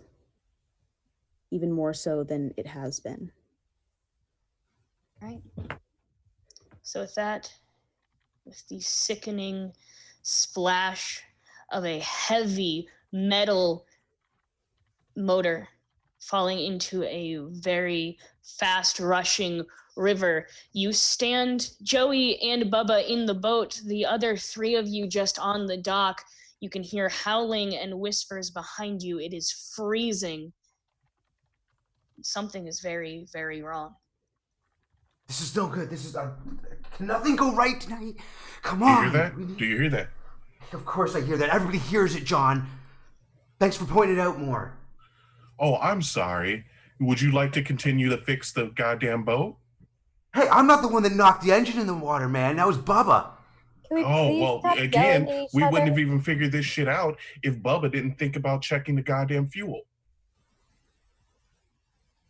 I'm sorry. Like Sorry. I don't even know what to do. The only thing left that I can think of is we can either just undock this boat and hope that it floats across, We can go check that boathouse out. There's still that. I don't know. I don't know what to do. I'm staying on this boat. I'm not leaving this boat until it's across the river. That's it. That's it. And I'm sitting down. That's it. I'm here. Joey has no. You're just gonna give up like that? I'm not giving up, but I'm not going over to that fucking boathouse. This is ridiculous. Nothing's going right tonight. I just don't feel right about anything. I'm not leaving this boat until it's on the other side of this river. I don't care how it gets across, but I'm on this boat now. Nothing's been going right for days. Exactly, and And I'm not just letting sitting anything on this go. boat, something's gonna go right. This is my answer, all right? You're not talking about it. I'm not off this boat. This is my home right now until it's on the other side of the river. All right, everybody, calm down. I'm gonna go into the house, into the boathouse, and see what I can find. All right, hopefully it's something. John, I'll go with you. It's not safe to go alone. I'll go Okay, with John. come on. Here, take this. All right, John, Judith. As you walk up to the boathouse, you can notice. Well, Oh, Bethany, sorry. The three of you walk up to the boathouse. Bethany suddenly finding her voice in anger. She's far more determined now than she was before. Maybe it's more determined to feel useful. Maybe it's just more determined in general. As you walk up to the boathouse, Bethany now leading the way, you can notice that it's in decent shape, surprisingly. It's not necessarily in shambles. It looks better than the house that Judith opened and got her arm bitten. It seems that it was recently inhabited, if not still. Side note: while they're off to investigate, Bubba, I didn't want to point this out while everybody was here, but there's not enough room on this boat for all of us. Bubba, you're muted. You're muted. Bubba has fallen mute. Sorry. Yeah, I've noticed that if we put any more than 4 on here, it's not going to float. So what are we going to do about that? Like, we're going to have to make a decision. I was hoping we could make a round trip. Not without a motor, we won't. Let's hope they find something. Well, these docks are floating. We could tie on a couple of these sections here, and somebody could ride on the floating dock area. Not going to be me. All right. John, Bethany, Judith, you're standing at the door of this boathouse. Maybe you should stand back this time, Judith. I stand back, but I ready my hammer. All All right. I step in front of John and approach the door. All right, Bethany. Okay. Roll with 5.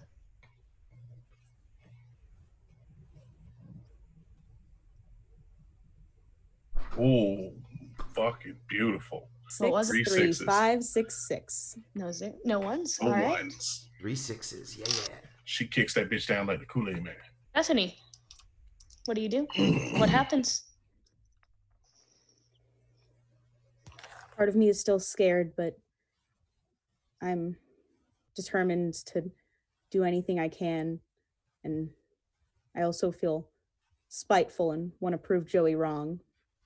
So I slowly open the door to the boathouse and I peek in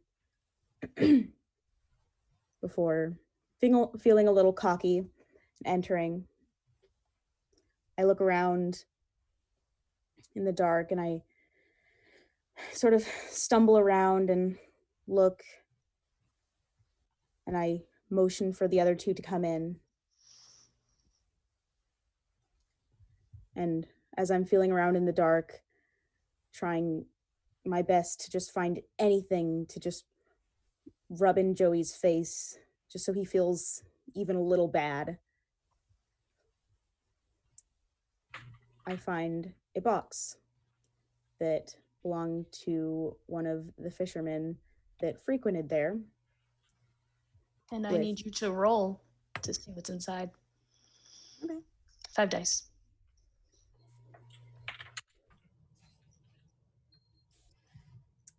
2 6s, 1 1. All right. I dropped one on the floor, so that's never coming back. What do you find, Bethany?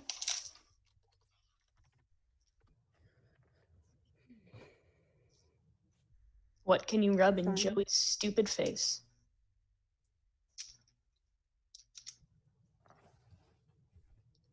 Well, first, I find some fishing bait that seems to have been there for an awfully long time. I find utility knife, about, I'd say like half gallon of fuel. I find some flares, like a basic emergency kit, first aid kit,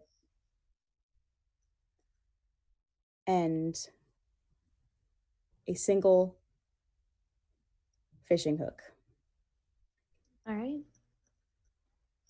John, Judith, Bethany has scrambled her way into the boathouse and seemingly found a box full of varyingly useful items. Are you all right? Are you safe? Oh, I'm okay. Come in. I come in. Can't hear you, bees. I'm not muted. You just There were. There you go. Oh, okay. I let Judith go in first. Okay. Judith, you come inside. It's dark. You can see the shadows and outlines of things, knickknacks, and you see Bethany holding a box. She seems unscathed. What'd you find? Some stuff. I suppose some of it could be useful. Like what? Oh, basic first aid kit, knife, some fuel too, which might help Fuel? if we had an engine. I don't know. Look around some more. Maybe I missed something. I will start rifling through a file cabinet kind of thing with like those little plastic pull-out drawers. Or dice. Okay. As they're doing all that, the reason I let Judith go ahead of me is because as soon as she walked in, I kind of turned away from them and took another swig. All right. Judith, what are your dice? 1, 6, and 1, 1. All right.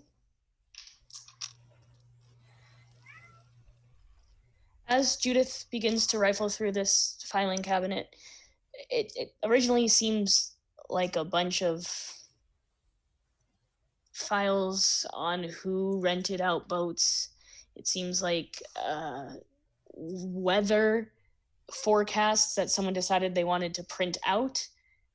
And then it devolves into scrawling handwritten notes. Judith, you pull a couple of them out and you realize that there is another way to get across the river. Granted, it is far, far down that river, but there is a old, rickety as fuck rope bridge that was originally used for kids to kind of, cross back and forth for fun. And you read a document that's basically this old fisherman's petition to get that thing ripped down, to get that old bridge ripped down, and you see it was declined. So there's a chance that that rope bridge still stands. Ah! Oh my god, we might have a chance to get out of here. Look at this. What is it? What'd you find? I did. You smell straight up like scotch. What are you? Are you okay? Duh, I'm fine. What'd you find? There's, Maybe it's just some of the antiseptic in the first aid kit I found. Yeah, that's got to be it. Yeah. Okay. All right. That's what you say. Well, it looks like a couple miles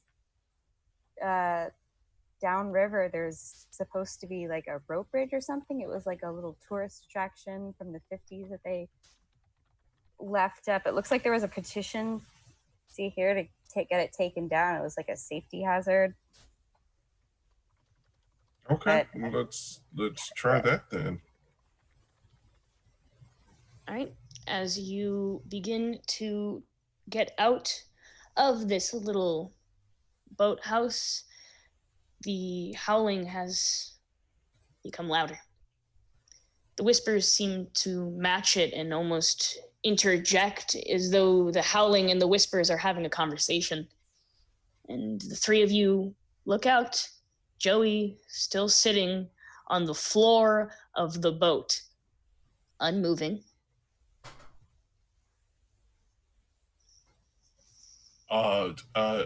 Judith, how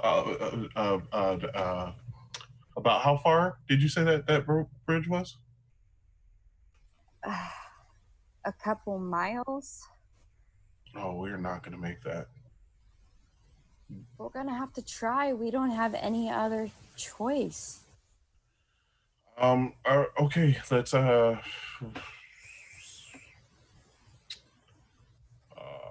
head back to the others and see what we're gonna do. I mean, we have to go. We have to do this. Do you hear that? That's not going to wait yes, for us to get a mile. Yes, I hear it. So then you understand that we need to make a decision now. Well, yes, I understand we need to make a decision, but we have to make a decision with the others. That's why we should head there. Let's go. That's what we're walking to the boat. Off. All right. You return to the boat.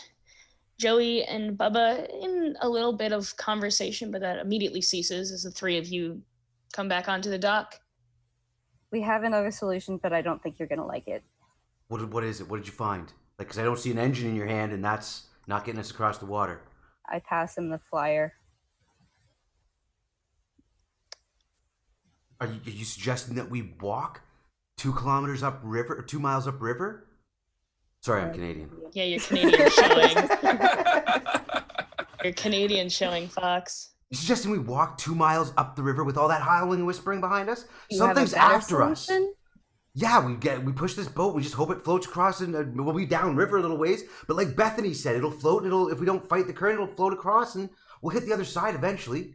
Well, is it up? What haven't you told them?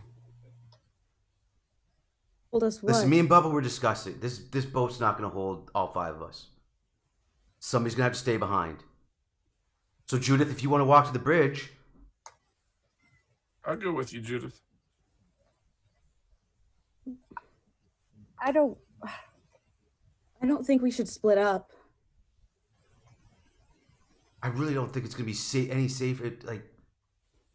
I mean, Bubba did have the idea that we could unhook this floating dock and tie the rope to it, and it would be attached to the boat. So the other we could try that, I guess. That's better. That's better to me than walking 2 miles upriver.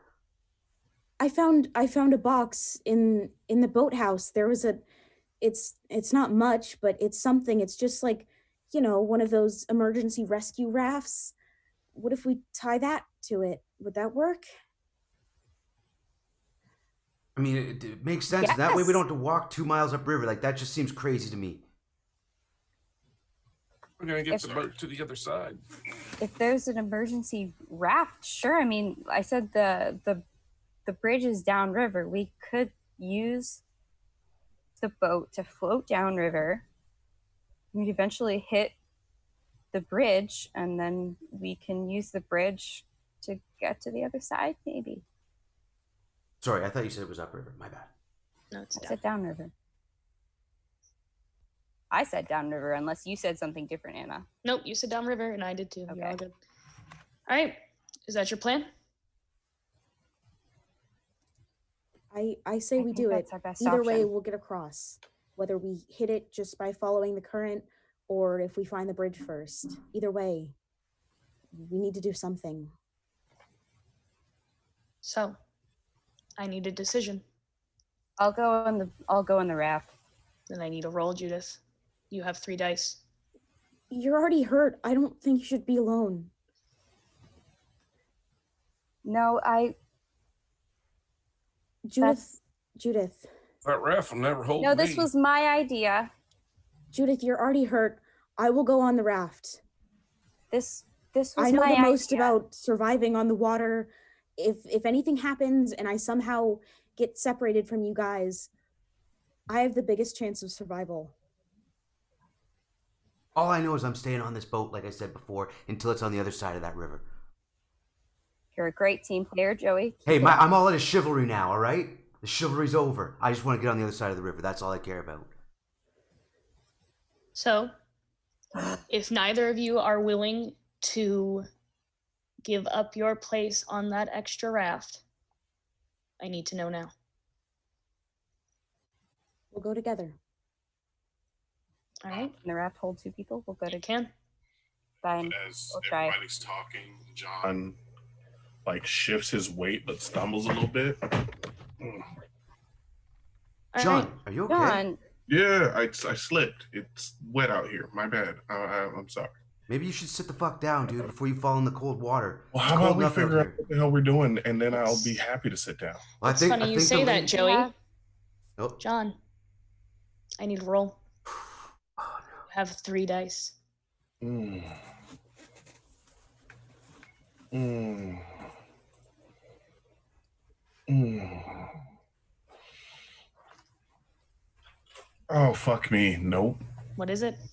One, and then fail. Do you have something you can burn? It has to be the next Yes. one on top. Yes, actually, I can try to do this because this is against falling in the water, right? It's against losing your stability while you are drunk off your ass on a moving floating dock. Shit. Give me a second. What is the trait? Alcoholism. Dude, you're used to being drunk all the So, time. yeah, I was gonna say that as I slip and I fall, I'm used to back when I had my addiction, because I was sober before I found that that flask or that bottle. Had. So, huh? Yeah, Okay. had. Yeah. Back before, when I wasn't clean, I would stay drunk most of the time. So, Okay. You as can I handle your liquor. stumble and I fall, I kind of like drunken master style, kind of just go with it and then catch something. And I'm like, oh, Well, I'm we'll okay. see if you catch something. You get to Okay. reroll again. Yeah, that's what I meant. Like I go to try and catch something. So reroll 3. these 3, right? 3 dice.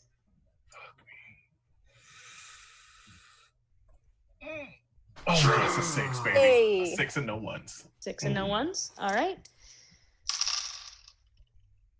As John, now very obviously to the rest of you, intoxicatingly begins to plummet towards this raging rapid of a river, he manages to reach up with one hand and grabbing the edge of the dock. You can see the look of absolute drunken terror in his eyes as the rest of you manage to help pull him up onto the dock and into the boat. Now, as you set off, I need another roll. I will let Bethany and Judith choose which one of you is rolling for those of you in the raft. oh man. I mean, on one hand, you've been rolling better, but on the other hand, how could I possibly be rolled worse? Who has more to burn as Famous well? last words. I've I think I do. I've burned I do. 2 things already. All right. Bethany, you have 3 dice.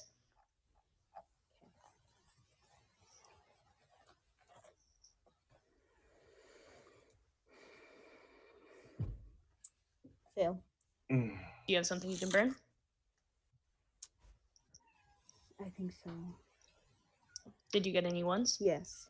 How many? I did not No get any ones. ones. Okay. What are you I burning? just failed. My desperation. Okay. I'm desperate because she has now basically sacrificed herself with me. I am desperate to make sure that she makes it across the river with everyone else. And I All right.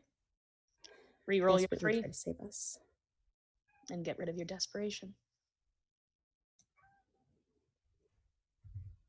I take that as a failure. 1, 2, 1. That's another candle, right? Yep. Okay. 4 candles remain. As you begin to set out, you push yourself off of this dock, and everything seems to be going all right at first.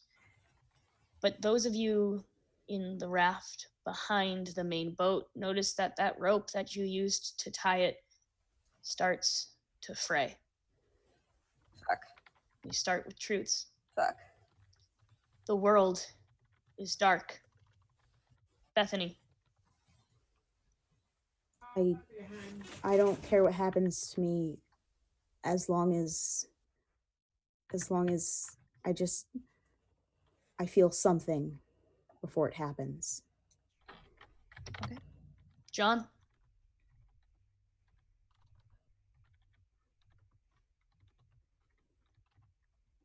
Oh, Jesus. Oh my God. Oh shit. What's up with my sound? My light? My light's all fucked up. I'm sorry. A truth would be that he's gripping with the fact that he was going to sacrifice Judith if they didn't find that raft. Bubba. Bubba notices that the rope is fraying and wonders if they wouldn't be better off without the girls. And the last truth is you begin to see on the horizon these large, bigger than that German shepherd that attacked you, Judith, these massive dog-like creatures with bright purple eyes. Sorry, is that on the side we just left or the side we were heading to? Both. Oh, yeah. All right. The scene opens. The 3 of you on the boat. The only one noticing that this rope is fraying, at least on that boat, is Bubba. Bethany, Judith, you both catch the fact this rope is fraying. It is fraying fast, and if you don't do something, you're going to no longer be connected to the guys.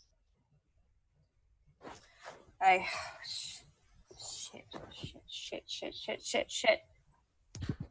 Guys, do you see those things up on the shoreline? What the hell is that? I try and remind me what we have again. What we have? Anything on the raft with us? I would have taken all this stuff that I had found. Mm-hmm. So there was a fish hook. There was a small knife. I had a first aid kit, rotting fish bait, utility knife, like half a gallon of fuel, flares, the raft we're on, and 1 fish hook. Time to MacGyver. Okay. Bubba takes his shirt off and hands it in to the girls. So it'll be more of a throw. They are they're trailing behind you a little bit, but you can easily do that. Bubba has now given you his shirt. Joey's fully focused on the creatures that are on the shoreline that seem to be stalking them. Understandable. I grab one end of the shirt. On holding on to the end, I try and whip it across. How far away is it? Only 2-3 feet. It's enough to where there is distance, and that rope fraying would be bad, but it's not enough to where you guys can't hear each other. Holding on to one sleeve I kind of like try and whip it back. I'm like, catch it. All right, Judith, you have 4 dice. While this is going on, I'm just openly drinking. John is getting shit-faced and Lady on the raft. Okay. What's going on back there, Bubba? Oh God. What is it? The rope is fraying. 2 ones. And no successes? No successes. Do you have something you can burn? I do. Remind me what I can burn again. So it has to be in the order that you chose. So if there's something blocking, like, for example, if your hope is blocking your vice or your virtue, you have to have that hope met first before you can burn anything. I believe you've burned both your vice and your virtue, so you are unable to burn your hope until it comes to fruition. And your brink cannot be burned until your hope is met. What was your hope again?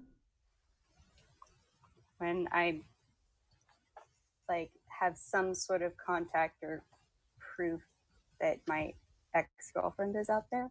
Yeah. So it hasn't met. And unfortunately, you have nothing to burn, Judith. So that's another candle. I am really like shit. You now have 3 candles. We now have 3 truths. Judith, you grab onto the edge of that shirt and you try and whip it with all of your strength. But as you do, you feel that sharp, unnecessarily burning now pain in your arm from that bite that was earlier. You can see the blood has now completely covered this bandage that was on your arm. And as you go to whip that shirt forward, you are just brought with this horrible, intense, screaming pain in your arm, and you drop the shirt. So we start with our truths. The world is dark. Judith, what is your truth?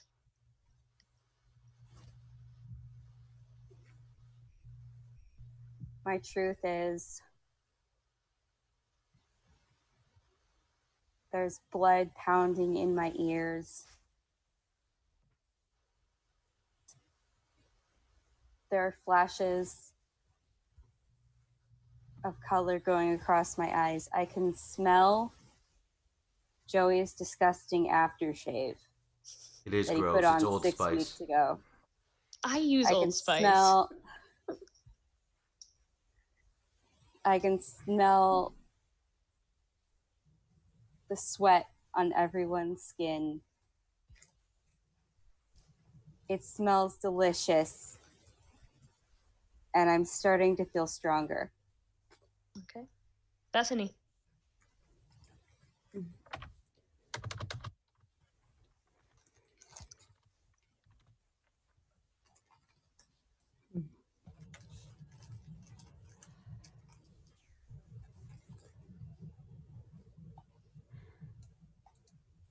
Bethany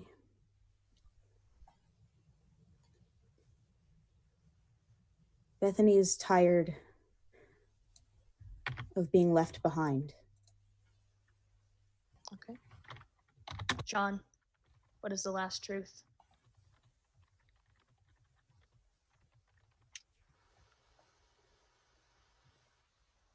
John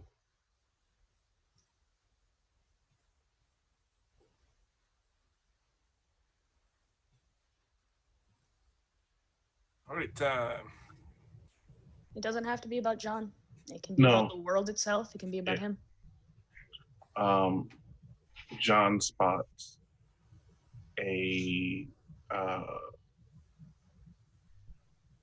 us an area down the river on the bank where they can jump off the boat and kind of they can exit where he doesn't see any beasts. Okay. So, Judith, though you are in extreme pain and you dropped the shirt that Bubba gave you into the tides, you are feeling so much stronger, and everything smells real fucking good right about now. You are starving. You are terrified.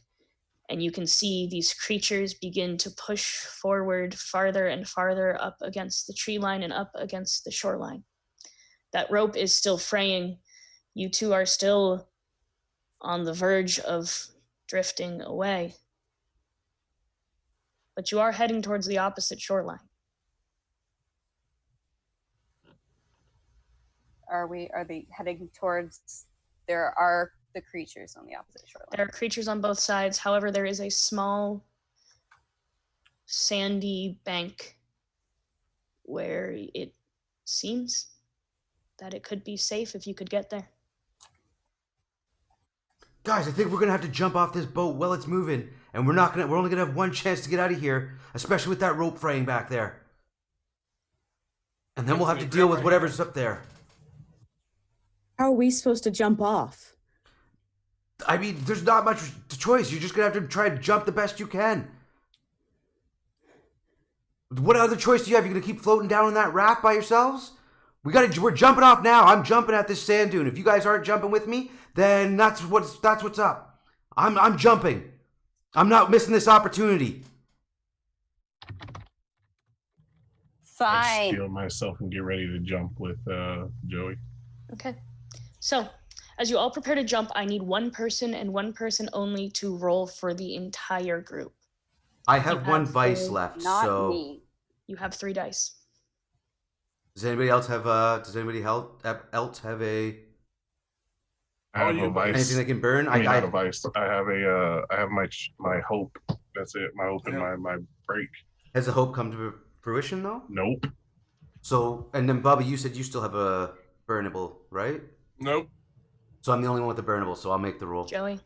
Yeah, just a reminder, guys, if at any point your hopes do come into fruition and I don't call for a roll, you can tell me to call for a roll so that way you can get your hope and that hope die. All right, Joey. 3 dice. 1, 1, 4. Okay, so What are you burning? I gotta burn my vice. It's perfectionist, and this jump is so important, and there's no way I can not make sure that I've got my footing for this jump, that I'm 100% ready, and that I can make the jump exactly as I need to make it, regardless of whether or not everybody else makes it. I only care about making my perfect jump to that shoreline. Okay. Roll again, Joey. 4, 3, 4, still a fail. 2 candles left. I 2 tried. dice remaining. Joey, you take the helm of jumping first. You are the one who has decided that if you're going to jump now. You are going to make it. You give 0 fucks if the rest of the group follows, but you yourself will make it. And you steady yourself on the boat. You can feel yourself being ready to jump. And the moment your foot jumps off of that, your foot catches on the lip of that fucking boat and you go into the water. Luckily, you are close enough to swim to that shore, and as you look behind you, all of your friends, well, they made it no problem. But maybe overthinking this, maybe that was your downfall. You watch as the boats now float away and down the river. You look up ahead and you see there is one path and one path only that these now seemingly 8-foot dog-like creatures are not inhabiting. What do you do? Oh, sorry, what? I didn't hear that last bit. There's only one path that these giant 8-foot tall dog-like creatures with bright purple eyes are not inhabiting. So the rest of us made it? Yeah, you all made it no problem. The only person who really fucked it up was Joey. I take out some of the rotting fish bait that I found. Okay. And Wait, I did throw we it miss to the Joey. truth round? Oh, you're right. There are 2 truths. The first truth, well, the main truth is that the world is dark. Joey, what's your truth? Truth is, I'm fucking cold. I'm shivering, like can't control my body cold, like shivering, like not gonna be able to just move the way I am in this condition. Judith, you get the last truth. Ooh, fuck.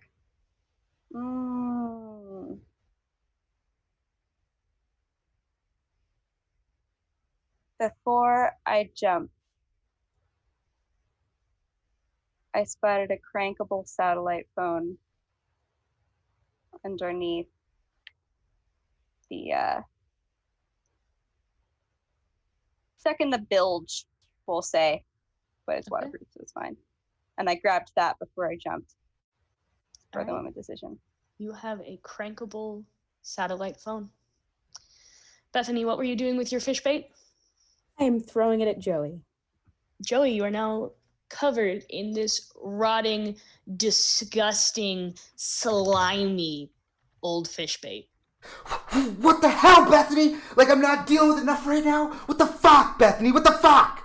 Go fuck yourself. What the fuck's your problem? Thought you were gonna stay in that boat. Yeah, until we could get to the shore on the other side, and we could. That was our chance. You didn't make it to the shore. No, well, I did, but I fell in the water. Shut the fuck up. John, why don't you shut the fuck up, dude? Have another drink, bro. Oh, why don't you go for another swim, bitch? Yo, I'm already freezing. Fuck you.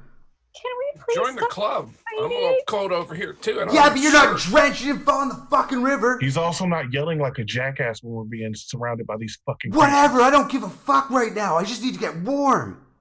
I'm gonna take off like my heavy sweatshirt. John pulls out the gun. It's warm in hell. Shut your fucking mouth. John, where are you pointing this gun? Back off, dude. You have had way too much to drink. John, are you pointing this gun at Joey? I know. I'm just pulling. I'm holding it right now. I'm like, shut the fuck up. All right. These things are really fucking close, and all we need is for you to say, "Hey, it's dinner time. Come fucking eat us." So why don't you point the gun at them then? Don't say another fucking word, Johnny.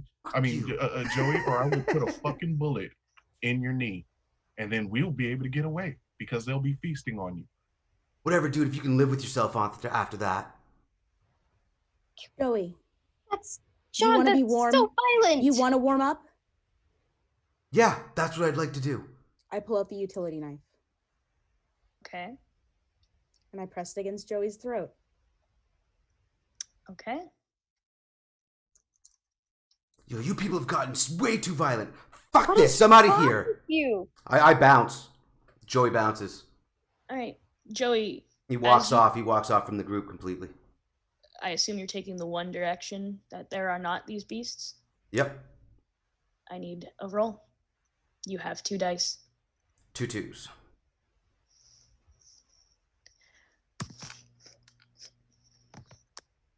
You have no burnable dice or no burnable. Nope. So that is down to what is called the last stand. So Joey, as Bethany presses this knife into your neck, you can feel just the slightest trickle of warm blood begin to fall down your neck. With that is too much. They are all batshit fucking insane. One of them is drunk and threatening you with a gun. One of them has just put a knife up to your neck. The other one is pleading for you to be all right. And the last one ruined what you thought was your only chance of survival by having that engine fall straight into the river. So you begin to make your way, shivering, cold, and slow, in the one path where they aren't these beasts. As you walk, you see more and more of them pressing closer and closer to the group. Right now, there is no path you can take that they are not there. And the one and only truth for this round is the world is dark. This is your final candle. Any failure on a conflict roll will result in your character's death. Keep that in mind. Joey, you've made it 15, 20 feet from the group when you realize there is no path that you can take that is not going to lead you face to face with at least 6 of these fucking things.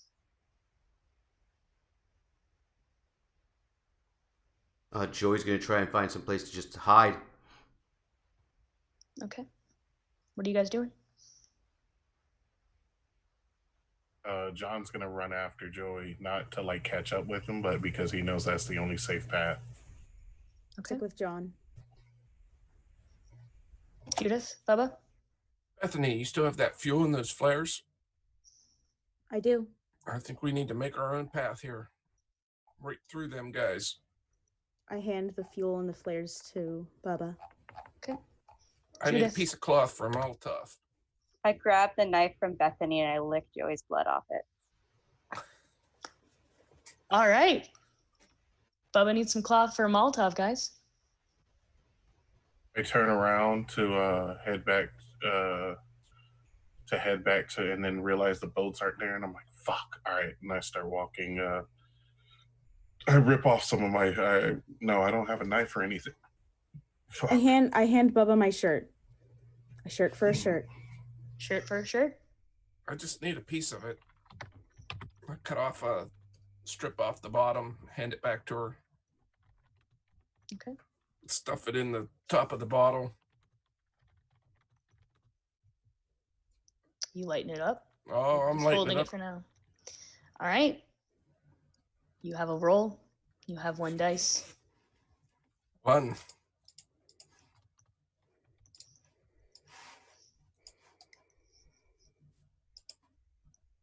Oh. What was it? What is it? It's a 1. All right, Of course it is. Bubba. Um, The game master never gets narration rights over a character's death.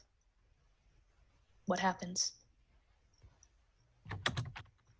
So, as I run up to the beasts with this flaming Molotov cocktail, they start charging. I throw the bottle. It bounces off one of them, breaks down in front of me, and we all go up in a ball of flames. Okay. And as I die, I'm hoping that I've left them an opening to escape. So, you all watch Bubba run headfirst into a group of these things. Flaming cocktail in his hand, and at first, there's a slight glimmer of hope. You know these things fear the light. You know these things hate the light. But as Bubba goes to throw this cocktail, it seemingly and innocuously bounces off of its hide, its disgusting flesh, and ricochets back at Bubba, splattering on the ground, fire encasing Bubba and a large group of these creatures. If you're going to run, Bubba has left you maybe 30 seconds. I sprint, and when I get by Bubba, I shoot him in the head. Okay. You put Bubba out of his flaming, mauled misery. Joey, Bethany, Judith, what are you doing? Before Bubba died, I feel that my my moment of hope has come. What is your moment? Because I finally, for once, feel like I've done something.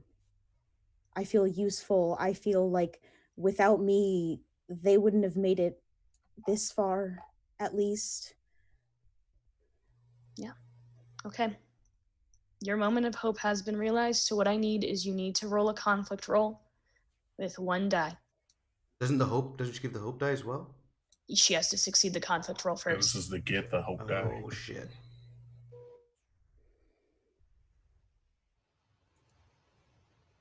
Yes. Nice. Like a Oh, boss. GG. All right. Wait, did Milk really roll it? That's she fucking So- Dropped a 6. Hardcore. Nice. Holy fuck. Bethany, as you run past Bubba, you now see his burnt corpse, his brain sliming and scattered on the ground from the shot that John did nearly point blank as he ran right past. Although you mourn the loss of one person, you realize that without you, without that box, without you, your knowledge of that Boy Scout manual, they would have never gotten this far, and they would have been exactly the way Bubba was hours ago. So Bethany, you gain 1 hope die. You burn your hope, you can no longer use it. The hope die, you can add to any of your conflict rolls, and it succeeds on a 5 or a 6. But you are the only person who is allowed to use that die. So you'll have 2. All right, Judith, Joey, what are you doing as John and Bethany are running past Bubba? I stare in horror for a bit. I smell the delicious, delicious smell of cooking flesh. And then tears streaming down my face, I run. Okay. Joey. So seeing this explosion behind me, I have no clue what's going on, but I see that the creatures were drawn to that area, and I'm just gonna keep pushing forward up the path that I was following. I'm not instead of stopping. My original thought was maybe to hide, but then after that took place, like I see this as my chance to just keep pushing forward and putting some distance between me and the psychos behind me. Okay, so you're going not in the, because Bubba left a path that they're all going on of clearing. Are you going a different direction? I'm going away from the fire, like pretty much the same direction I was already going, just off path. So you are going not with the group. No. Okay. Roll for me. You have 1 die. Ooh, 4. Joey, how do you die? As Joey kind of is shivering cold, he can't move very fast, and then like hypothermia kicking in at this point, kind of freezing up. He's just slower and slower, and it doesn't take long before a couple of those beasts are right behind him. And he tries to run as best he can, but he can't, and he falls, and the beasts are on top of him quickly, ripping him to shreds. And in the darkness, all the rest of the group hears are the screams. Okay. John, Bethany, Judith, as you run deeper and deeper into the woods that surround this river, you hear Joey's blood-curdling, terrified screams as he is ripped limb from limb by these creatures. John he acknowledges the sound, but says he chose his own path. He chose his fate. And John is desperately trying to find any sign of survivors at this point. Okay. Roll. Oh shit.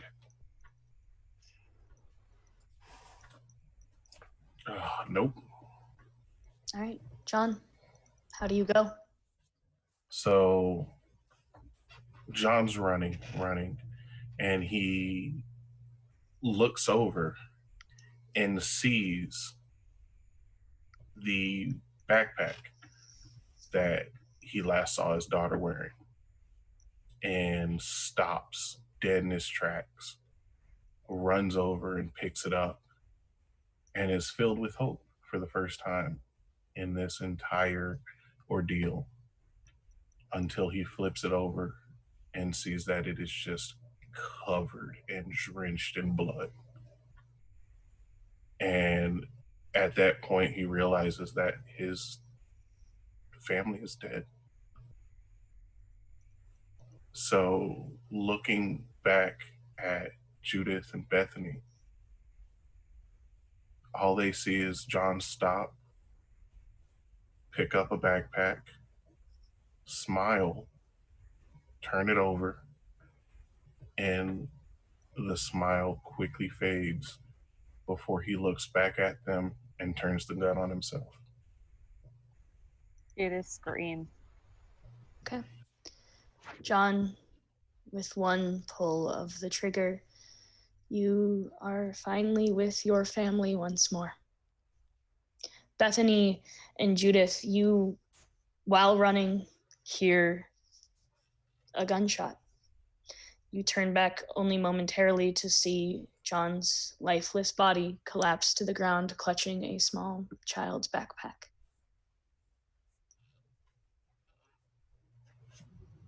I run to his body. Okay. Are the beasts still pursuing? They are pushing in. I stay behind with Judith. Okay. What are you doing? I grab a flare and try and shoot it at the beast, tears streaming down my face. I need a roll, Judith. It's gonna be so bad. You don't know that. You can't possibly. You got a 1 in 6 chance. Bethany did it. Nope. All right. Judith. How do you go? As I'm crying over John's corpse, and I shoot the thing, I look up and I look into the eyes of one of the creatures that's coming closer. And the eyes seem to stare into my soul. And I slowly reach a hand down and wipe up some of the blood and the brains from John's corpse. Tears still streaming down my face. I hold my hand up to my face and just slowly lick. And my eyes turn purple. Okay. And I turn to Bethany and I say, What are you doing, Bethany?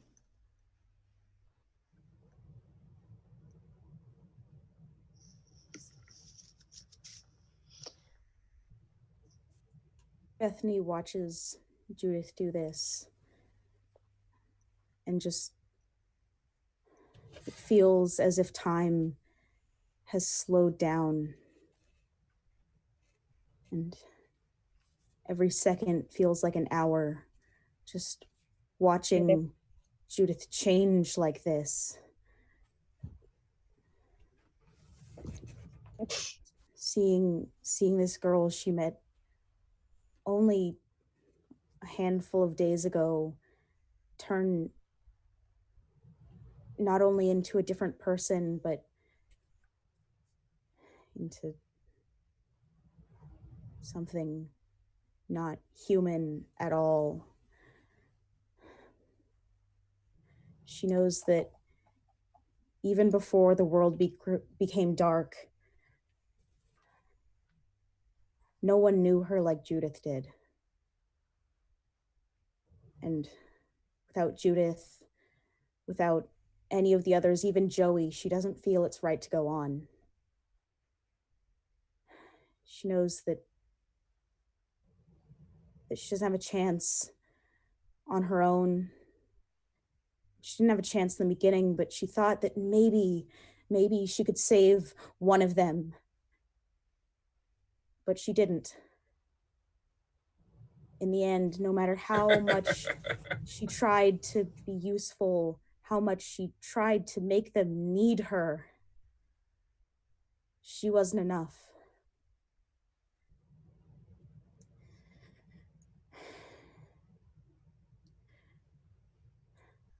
She looks down at John's body before shaking her head at Judith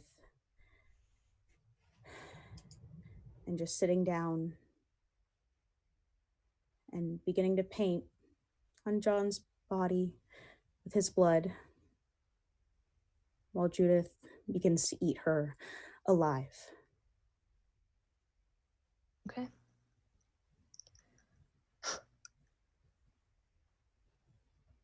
And the world is dark. fun story, guys. GG. Good job, everybody. That was awesome. I will turn on my light. I apologize to how bright it's I about to get. All right. Thank you guys for joining me. Hopefully you had fun on this horrible, horrible adventure. That was great. It was Yeah, a that great was time. awesome. All right. Thank you All guys. over here died a hero and then laughed at somebody dying. You dick. Oh, well. Yeah, well.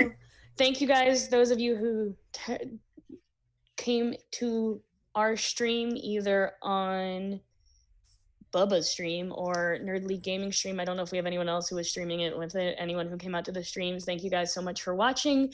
I hope you had fun as well.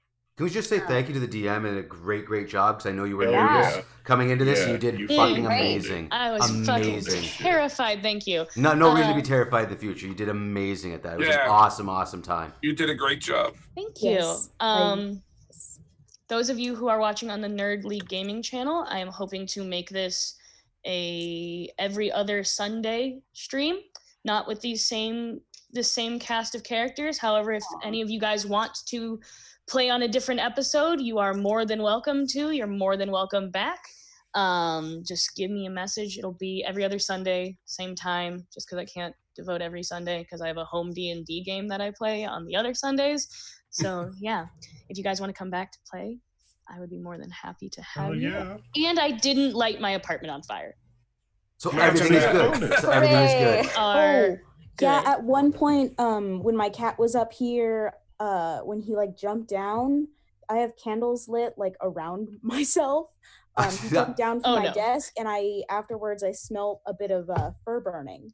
Oh, I saw that. I was wondering what you were like, because you looked concerned as fuck, and I was like, "What just happened?" Because it had something to do with the cat. I hope everything's okay. This is why it was fine. It was just like he got singed or something. Like one of his sides, like it just smelled horrible. That happens like every time I light a candle. I'll just hear like a streak of cat across the room.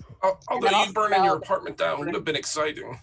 Yeah. All right. I will say goodbye to the stream, though we can stay on and talk on Zoom a little bit cast-wise. That way Fox can just turn off the stream. But thank you guys again for coming out. Thanks to all the new followers, by the way, because we got a ton of new followers. Everybody that was watching, like we had a great night all across the board. Nerd League Gaming, thank you so much hosting this. Thank all you guys for having me. Thanks for everybody, the whole crew. Like this is such a great time. I just can't. Thanks for finding 3 other players for me. Hey, I'm happy I could. I'm happy you guys were able to join us. Hopefully, I didn't mentally scar anyone. Nope, too late. A little concerned. Nah, hopefully I didn't mentally scar anyone. All right, so I guess we're out. Are we gonna do the nerd out thing? No. No, because they don't know what it is. All right. I feel like I should plug Thursday nights, 9 p.m. EST. The Nerd League Gaming goes live with Edgelords and Murder Hobos. Tuesday at 9 p.m. EST we have games as well, but those are kind of off and on right now. It's Grognard's every other week, and then Chris has his Princes of the Apocalypse game, but I know they've been having issues with casting. So, and then Friday, every once in a while, John has a game. He hasn't had that game in a while. Has Josh had a game in a while? No. I think he also has issues with scheduling. Okay, so, the Edgelords and Murder Hobos, Thursdays at 9 p.m. EST. That is every Thursday. We don't miss games for the most part, unless an emergency happens. But there's that, and then obviously Sundays, every other Sunday is this. So I just felt we should plug the channel before we go. That's fair. All right. Okay. Cheers, guys.